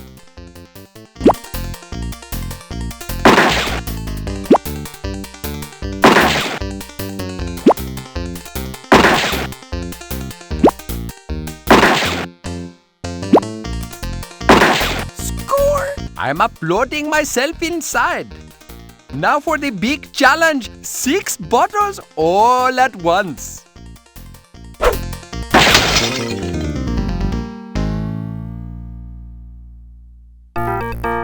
Say, Freddy Pharkas, you are not so bad after all at this shooting gig. Why, thanks, Srini. My life and the lives of every man, woman, and ruminant in this town depend on my being quick with a gun. Did you not mention earlier that your life is in danger most forthcoming? Something like that. Might I then suggest that you might be excellent to placing a disguise upon your person, thereby making it to appearances that Freddy Pharkas has no longer around in this locality? Good thinking, Srini. I'll need a disguise of some sort, something that will strike terror into the hearts of the bad guys.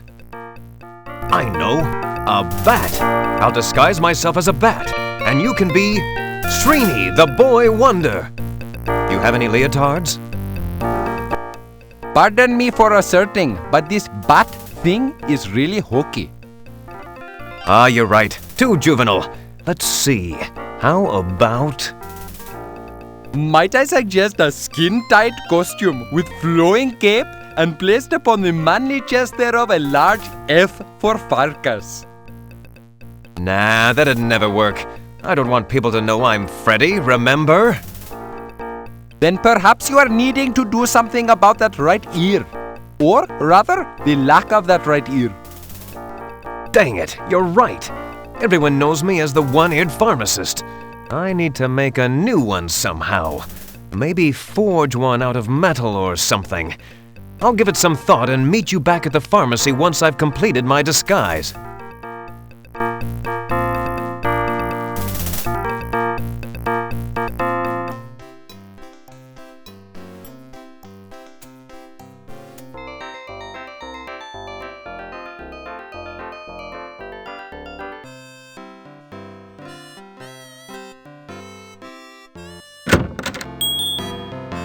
The door swings open. From the back, you hear Chester's voice. Help yourself. I'll be right out.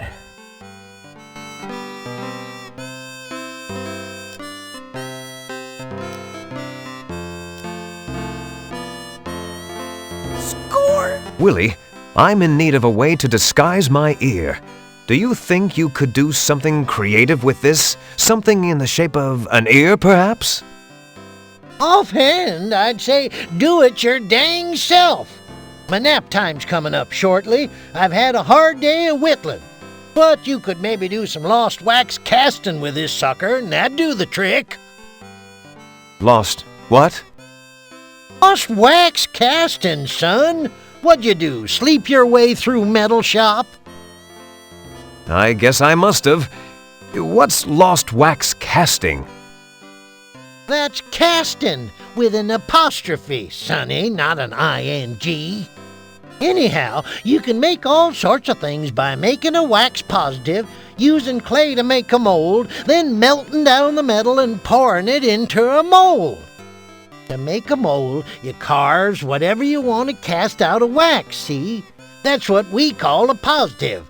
Now, once you got the wax positive, you take some clay, see, and you patch the clay all around the positive. You just leave a little hole at the top so you can get the wax out. So now you got your wax inside the clay. Well, you just heat that sucker up till the wax goes all oozy and you pour the wax out. That's the lost wax part, see? Now you got your empty clay mold, what we call a negative. You smelts down your metal and pours the metal into the negative. Once it hardens up, you can just scrape off the clay, and there you are. Did you get all that? I think so. I'm not sure. Well, that's what your restore button's for, kiddo. Now scrambooch.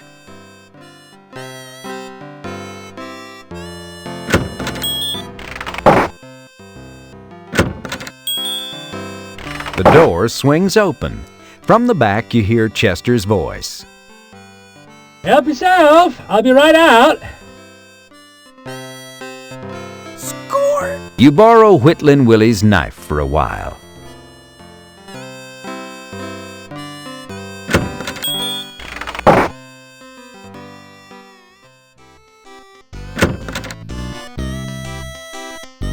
Salvatore sings away, unmindful of your poking and prodding. Please don't poke the plumber.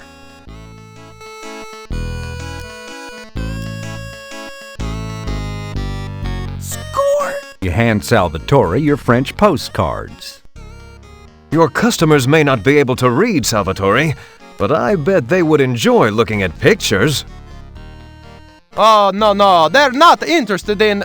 Wait a minute. What in the hell are those girls doing? I'm not sure, but I don't think it's legal on this side of the Sierra Nevada. Well, no, your exceptional generosity's got to be reciprocated. Could I be interested in you in a free shave? No, thank you, Sal. Then how about a free wisdom tooth extraction? Oh no, mine are already out. Had 'em pulled in the dental department while I was in college. Needed the extra money for tuition. Okay, well then, let me see. What I got in here that'd be a suitable swap? Aye, there we go. Take this bottle of that newfangled nitrous oxide I got off the Fars Welgo wagon last week. Ain't none of these guys around here wants to be the first man too sissy to stand up to my forceps for a little old tooth pulling. Why, thank you, Salvatore. Perhaps I can use this in some of my experiments.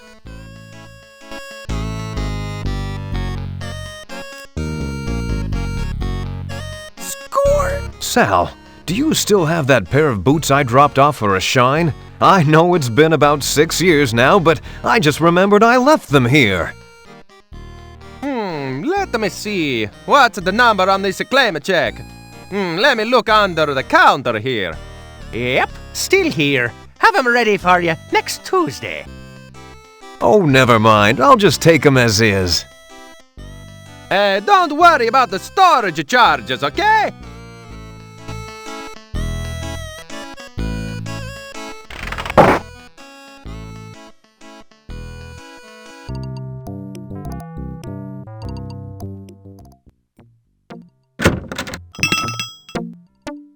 You return?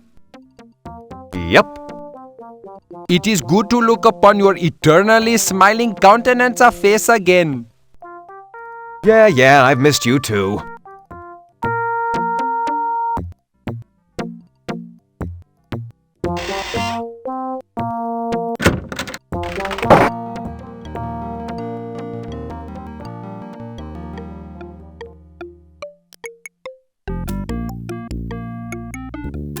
With your newly acquired whittling skills, you carve the candle wax into the shape of an ear, one that should theoretically attach snugly to the remains of your original ear.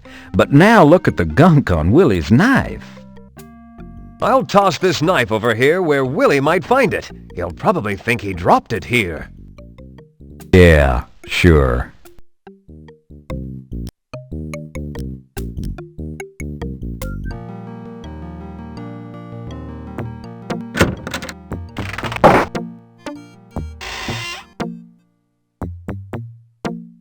Mind the store, won't you, Srini? I'm off to uphold justice and stuff. Okie the dokie.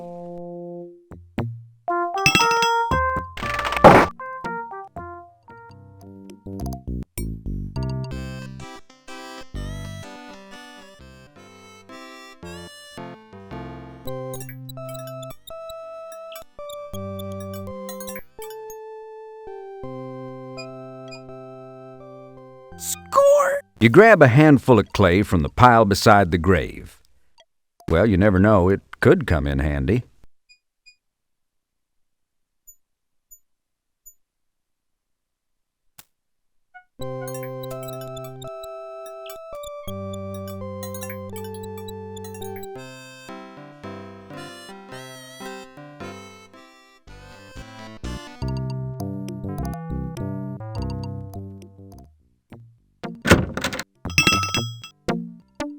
You return?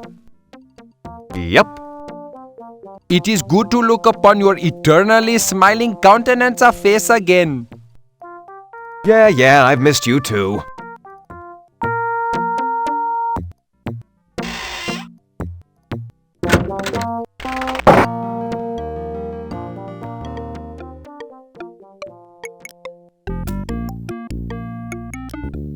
You carefully pack the clay in and around the wax ear, leaving a small opening so that you can pour out the molten wax later.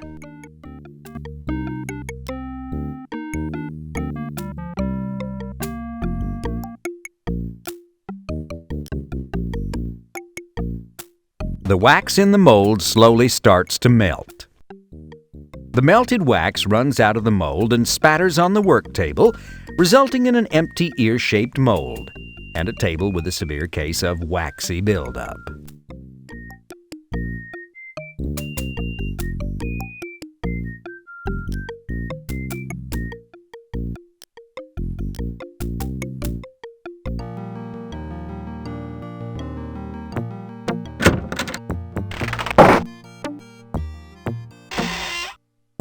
Quit picking at everything. Score! You carefully remove the medallion from the wall. Srini will never miss this. Freddy Pharkas, what in an entirely unsatisfactory afterlife are you doing with my finely earned silver medallion? It's going to a good cause, Srini. It's going to help make Korsgold a safer, saner place to live. I am hoping so, Freddy, for all the sakes.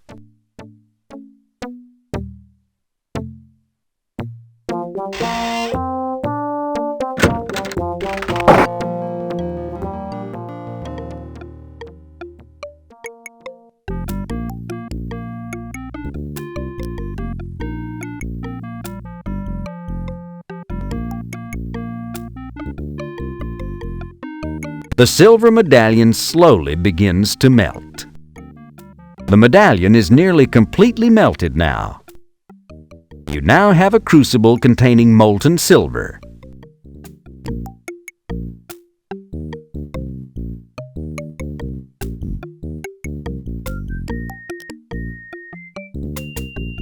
You quickly pour the molten silver into the empty mold.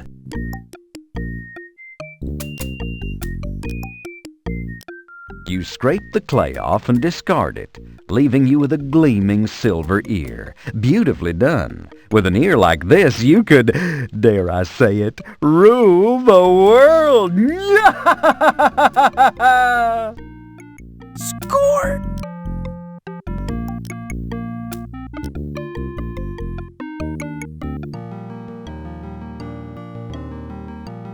Score! With your boots, your clothes, your guns cleaned and loaded, your silver ear, and your lucky neckerchief, you're ready to get dressed and assume your identity as the gun-slinging stranger.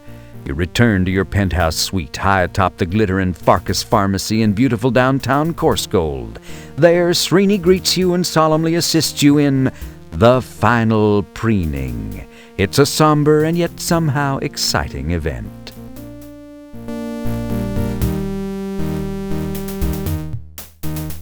There you are, Freddy Pharkas. You are mostly indeed a picture of stately, mysterious strangeness. Nobody will be positive to recognize you now, at any time or place.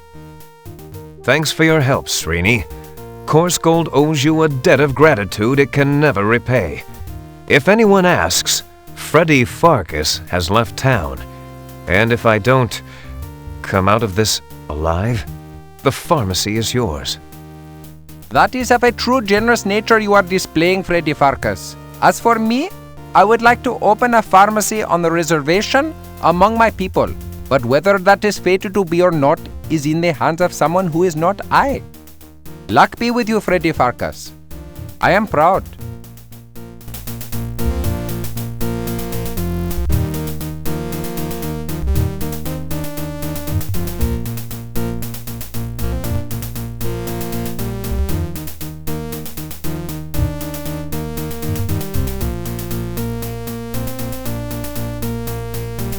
The stage was set for Freddy's showdown.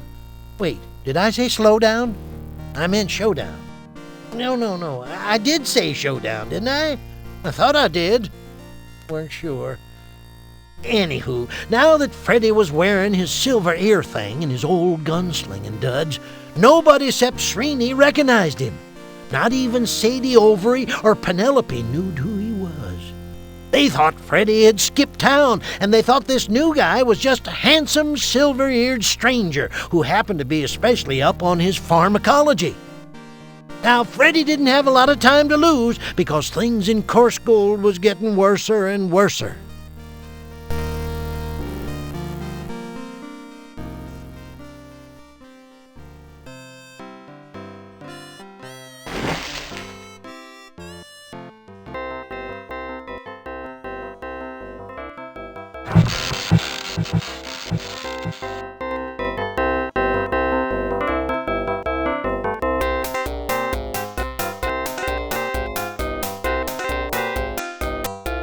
Coarse Gold has really gone to pot now.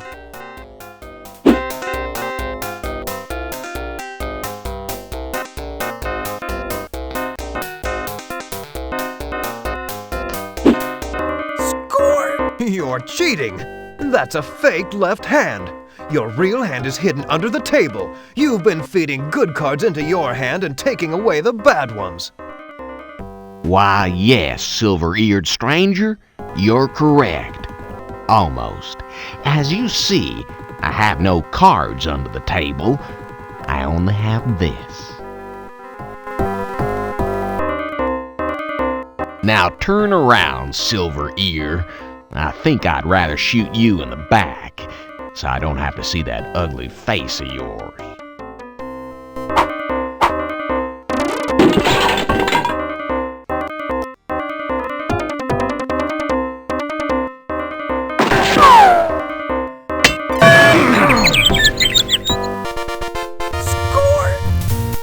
Ooh-wee!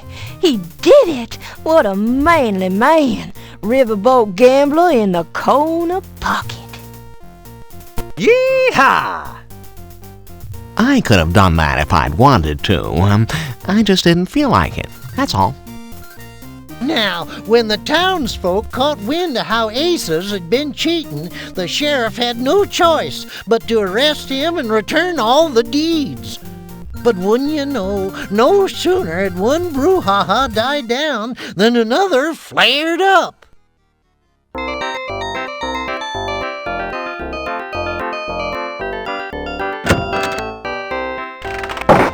It ain't going nowhere.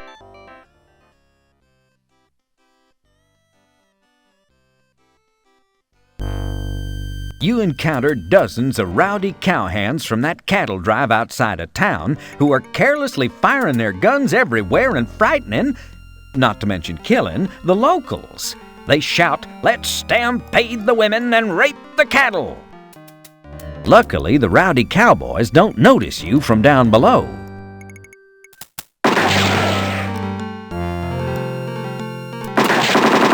Let me at those!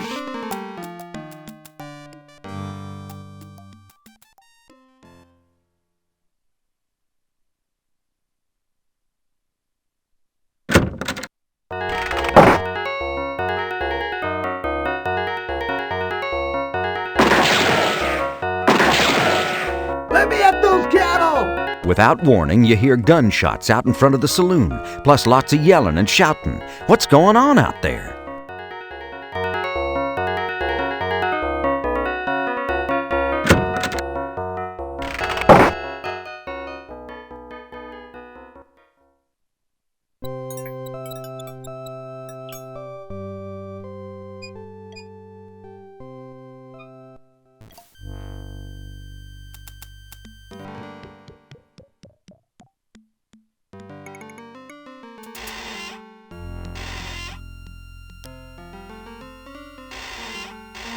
You take careful aim with your pistol and slowly squeeze off a shot. You did it! You shot off the canister's valve. Score!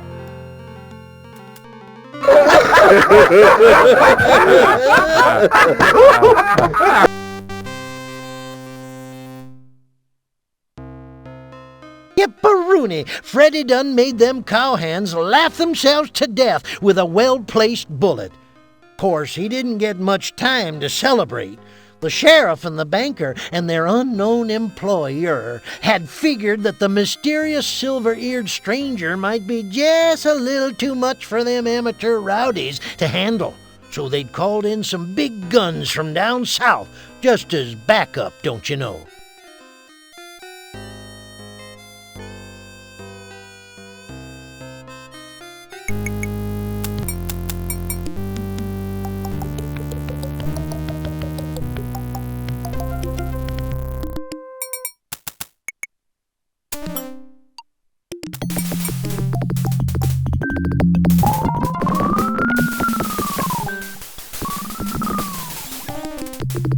Hey, knock off the sound effects already! What's that rotten smell? Oh no, it can't be. You recognize that smell from your old days as a lawman. More dangerous than Jesse James. Meaner than Johnny Ringo. Deadlier than William Money. More fun at cocktail parties than Rooster Cogburn.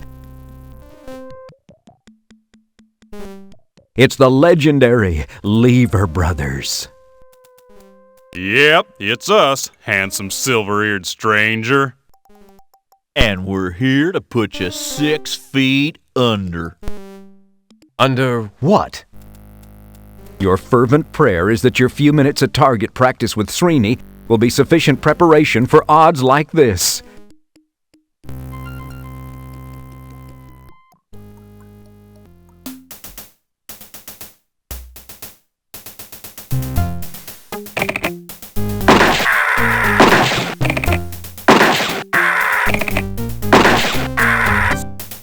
With his refurbished shooting skills, Freddy was able to blast the Lever Brothers to smithereens.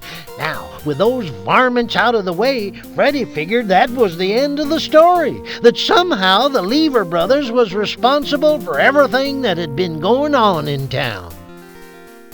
But Freddy was wrong. The Lever Brothers had been hired for the task of getting rid of Freddy by whomever had hired the cowhands, and whomever was in cahoots with Sheriff Shift and P.H. Balance. And no sooner had Freddy's guns stopped smoking than he heard a familiar twang and a few chords of someone's theme music. What was that? Could it be? No. What would he be doing way out here in the middle of nowhere? You haven't heard that chord in years, and yet here it is again. Strangely recognizable after all this time. In your heart you know it must be him. And yet... How did he find you? Will he be fooled by your disguise? Does he still eat paste? Kid, I want you out of town by sundown. Well, sure, stranger. I'll be riding out of town well before sundown, leaving your sorry carcass for the buzzards to pick apart. Will not. Will too. Not. Two. N. E. I refuse to play this juvenile word game with you. I refuse to play this juvenile word game with you. What are you doing now, repeating everything I say? What are you doing now, repeating everything I say? So that's why they call you Kenny the Kid. Because you are nothing but an immature little child, an anal retentive case of arrested development, with an unresolved edible complex and probably codependent to boot. You were a punk when I faced you back in St. Louis, and you're still a punk. Say your prayers, outlaw. Say your prayers, outlaw. Now cut that out. St. Louis? I didn't know anybody with a silver ear in St. Louis, yet somehow you seem vaguely familiar. Maybe we'll have time to compare yearbook photos. In hell!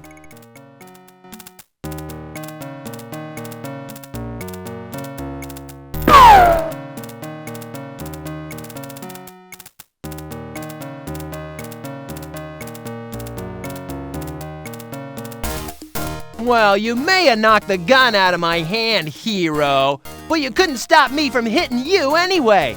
Sorry I got a mite sloppy when I pierced your ear. Looks like you'll bleed to death in a few seconds.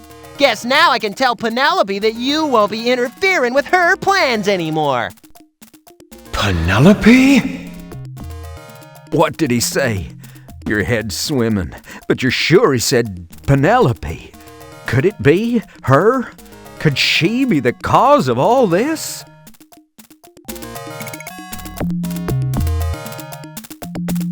Score! You weakly pull the neckerchief from around your neck. That just doesn't work like that. Score! You place your lucky neckerchief on your ear and press on it to staunch the flow of blood. With your last remaining ounce of strength, you pull yourself up and stumble off towards the schoolhouse to see Penelope. Penelope. Penelope the sweet. Penelope my beloved. Penelope the traitor. Freddy dragged his bleeding self over to the schoolhouse. The anger and hurt was just ripping at his gut like a swarm of botflies on roadkill. Only worse, 'cause Freddy, unlike roadkill, was still alive. The schoolhouse door was unlocked for once, and Freddy walked right on in.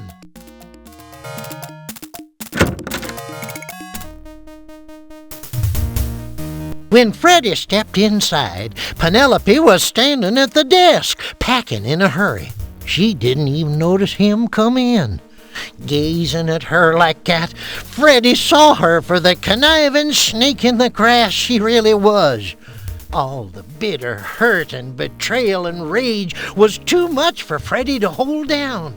It churned around inside of him and finally welled up, bubbling to the surface in a furious storm of outrage. Hey, Penelope, what gives? Oh, why, it's you. The silver handsome-eared stranger. Handsome silver-eared stranger, you mean? Oh, right. I thought Kenny had taken care of you. Ha ha ha! Are you kidding? He did just the opposite. He hurt me. Just look at my ear. Why, you poor man. You poor, brave cowboy. You're wounded. Here, allow me to tear a strip off my undergarment.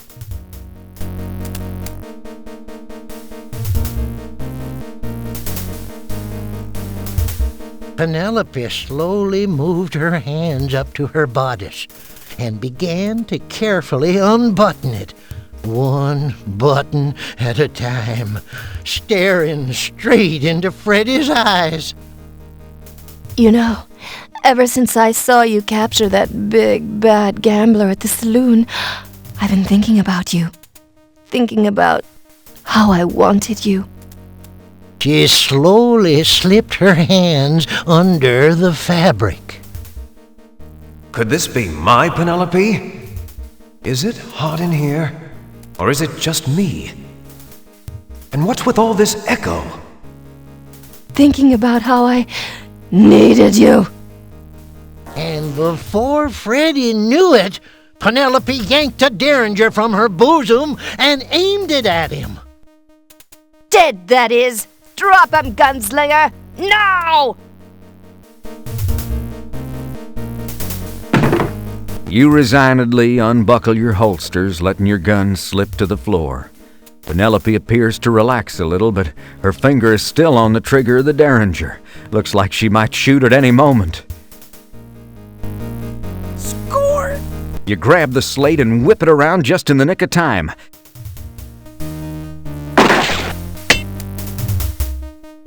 As you bend down to pick up your gun belt, Penelope hurls the derringer straight at your head.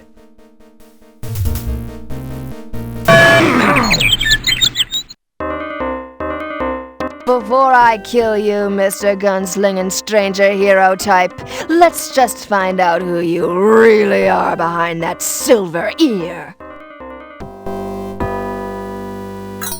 Freddy! You? Yes, it's me! No. Yes, it is I. Boy, you can take the wicked, villainous, hoodwinking, double-crossing, lying slut out of the schoolteacher, but you can't take the schoolteacher out of the wicked, villainous, hoodwinking, double-crossing, lying slut. Why, Penelope, why? Why on earth have you done all this? Oh, I may as well tell you, you little runt. You know too much for me to let you live. Well, alright, here goes. I had just finished my education back in western Pennsylvania at the local Meadville Normal School when I saw a small ad on the school bulletin board seeking teachers for a, quote, lovely little village way out west nestled high in the Sierra Nevada mountains. I wrote a letter of inquiry and was offered the position by the Course Gold Board of Education. They even sent me stagecoach fare. Soon after my arrival, which you saw in the prologue, I believe. Am I boring you? Oh, good. I noticed the oily swamp behind the schoolhouse. Being a good Pennsylvania oil country girl, I grasped immediately that Course Gold was literally oozing money. But I could never afford to buy mineral rights on the meager pittance they pay a single, unwed female teacher, so I made a little arrangement with Mr. Balance. He foreclosed whichever mortgages he could, and convinced Sheriff Shift to shut down everyone else. Balance would get the land and buildings for a song and give me the mineral rights I wanted, as long as I gave him what he wanted.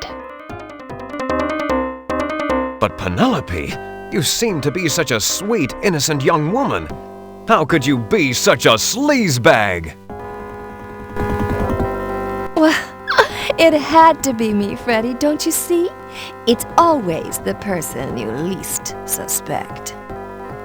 Well, I didn't suspect Srini. Couldn't it have been him? Well, it's a little late for that now. Wait! I really didn't suspect me! Well, if it's you, then I'm doing the town a favor by disposing of you, aren't I? Oh, kill me. Penelope eyes the lantern sitting on the newel post. Oops! How clumsy of me! Oh well, Course Gold won't be needing a schoolhouse anyway.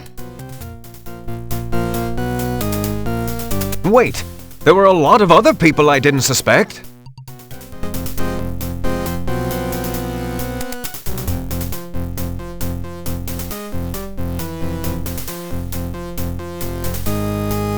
You scooch the chair closer and closer to your precious silver ear and just manage to snag it.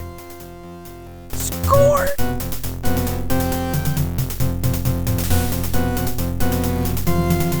It's too late to wear. Smart thinking. You frantically give the silver ear a few quick rubs on the stone floor. In a trice, the silver ear gets a sharp edge, ragged and rough, but sharp enough to be dangerous.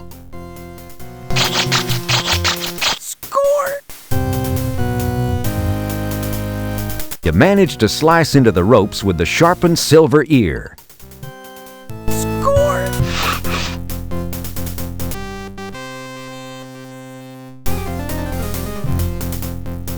Justice will be done, madam. Damn, I knew I shouldn't have wasted my time packing those student folders.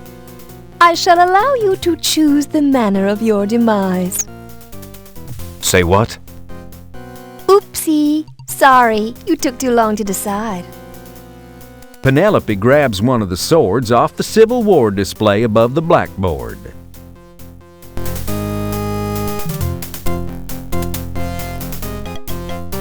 Score!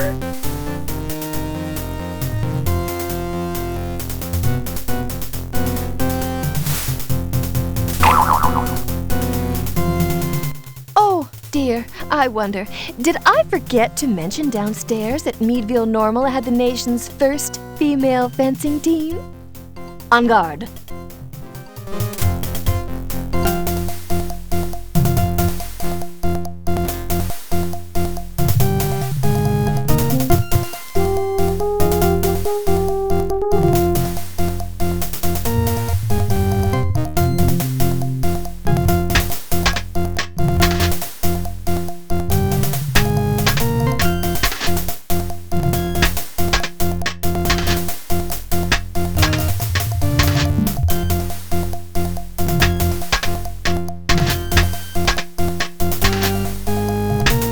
Curses, you spoiled me! It's not a foil, it's a saber. A foil is straight and has two sharp edges, unless it's the smaller French foil, which is dull and is used chiefly for thrusting. A saber, like this one, is curved and has one sharp edge. As a teacher and a member of the fencing team, you of all people should have known that. Oh no. Foiled, defeated, and corrected. Now I really feel bad. And thank God for my high school intramural sports program. Otherwise, I'd be fettuccine Alfredo by now. Score!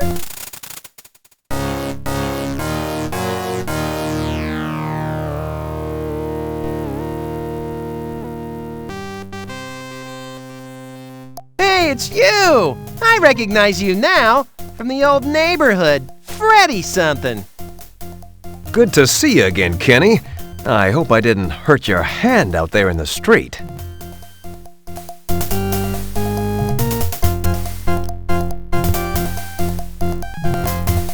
That just doesn't... Whoa, that was you out there?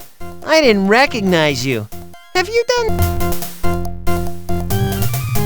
No, not my hair, Kenny, but this! Yeah. Hurling your sharpened ear like a Chinese throwing star, you whip it at Kenny, catching him right in the throat. Score!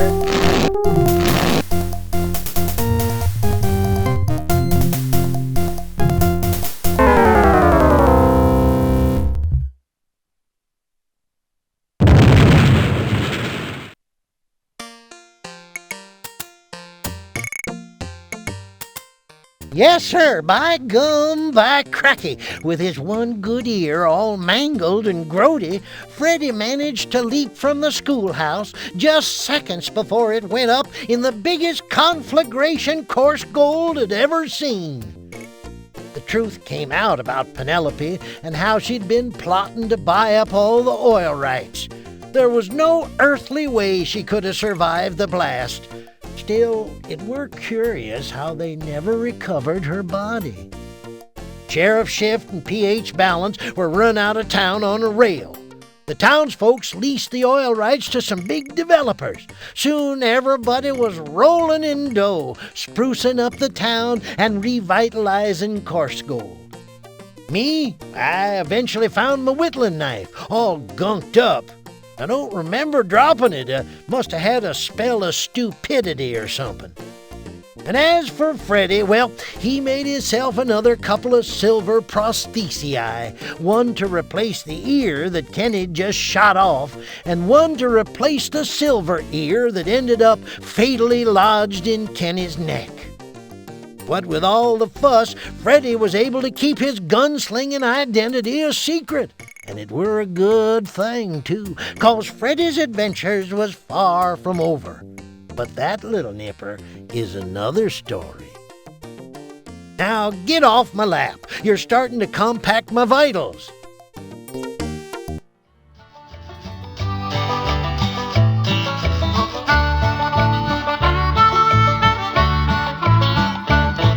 Now the whole town still remembers how the old schoolhouse was blown to embers, though Miss Prim's body was never ever found.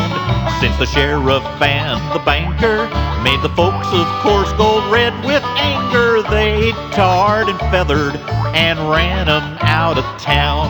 And Serini, he became an ordinary Rexall TP shaman down on the Pecos, where Injun hearts still burn. while the townsfolk safe from danger talk about that silver earlobe stranger. Where did he come from, and when will he return? Pharkas, Freddy Pharkas. Black gold fields were his legacy. Freddy Pharkas, Freddy Pharkas. Peerless, earless, and free.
Why, Penelope? Why?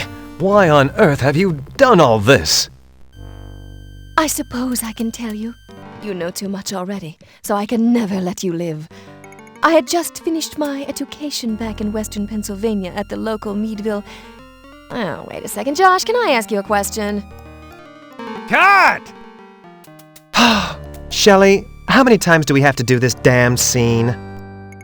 It's just that I don't understand my motivation for this speech. Oh, jeez. I mean, why would Penelope reveal all this to Freddy? Why doesn't she just kill him and get on with it, for crying out loud? Just do it, all right? I want to get home tonight. Look, I've got people coming in from the coast. This is about acting, Gil. You wouldn't know anything about that. Shell, it's just a plot device so that the audience understands what's going on. Otherwise, we leave a lot of unanswered questions. Oh, can't we just put it in the manual instead, Joshy, sweetie, booby, honey? It's just so dull. No, they might read it before they finish the game. Ready to take it again? All right, fine, I suppose. And action!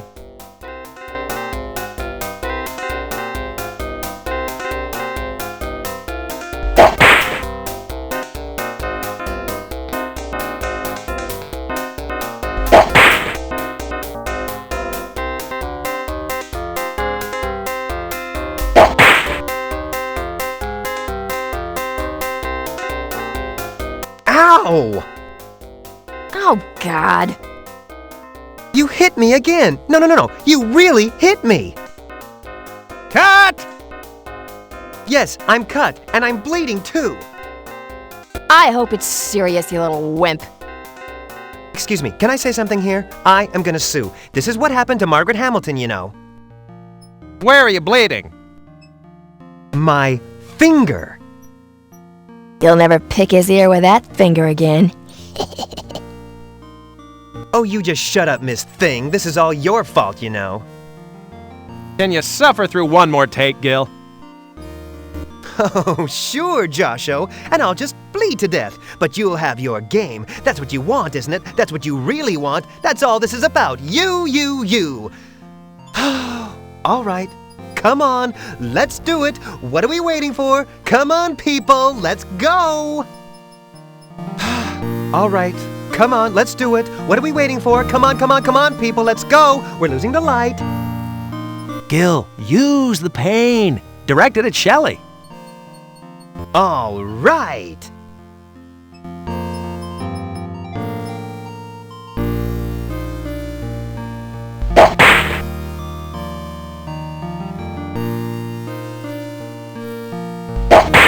O my formal fellow, I am but a weary traveler from a land far, far away. Cut! What was wrong with that? The accent slipped, babe. Good. I didn't hear any Italian creeping in. I thought it was pretty good. You don't like my accent? You call my agent. I can't work under these conditions. I'm going to my trailer. Antonio, don't walk on the ants! Ants? Ha! That's what I think of your lousy ants. Mike, get Antonio's agent on the phone. Steve, get the rest of the programmers down here. Gil, take 5.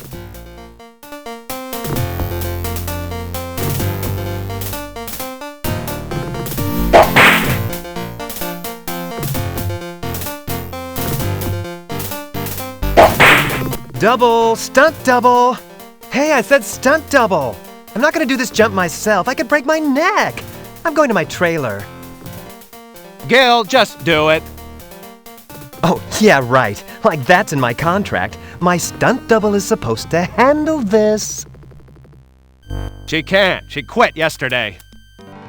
Oh, really? Why? People, work with me here. Huh? I'm sensing reluctance. Now, please, just do the jump before we lose the assay set, all right? Oh, honey, doesn't this scene take place at night? Well, we're shooting day for night. It's cheaper. The artists will fix it in post-production. Oh, I see. Off the set, Millie! Ooh, but I wanted to watch Gil break his neck. Get out! He's nervous enough about doing the scene without you watching him. Ready, Gil? This is ridiculous. I swear, I will sue if something goes wrong. This is what happened to Margaret Hamilton, you know. Just do it. And action! Ow! Workers' comp! Workers' comp! Cut!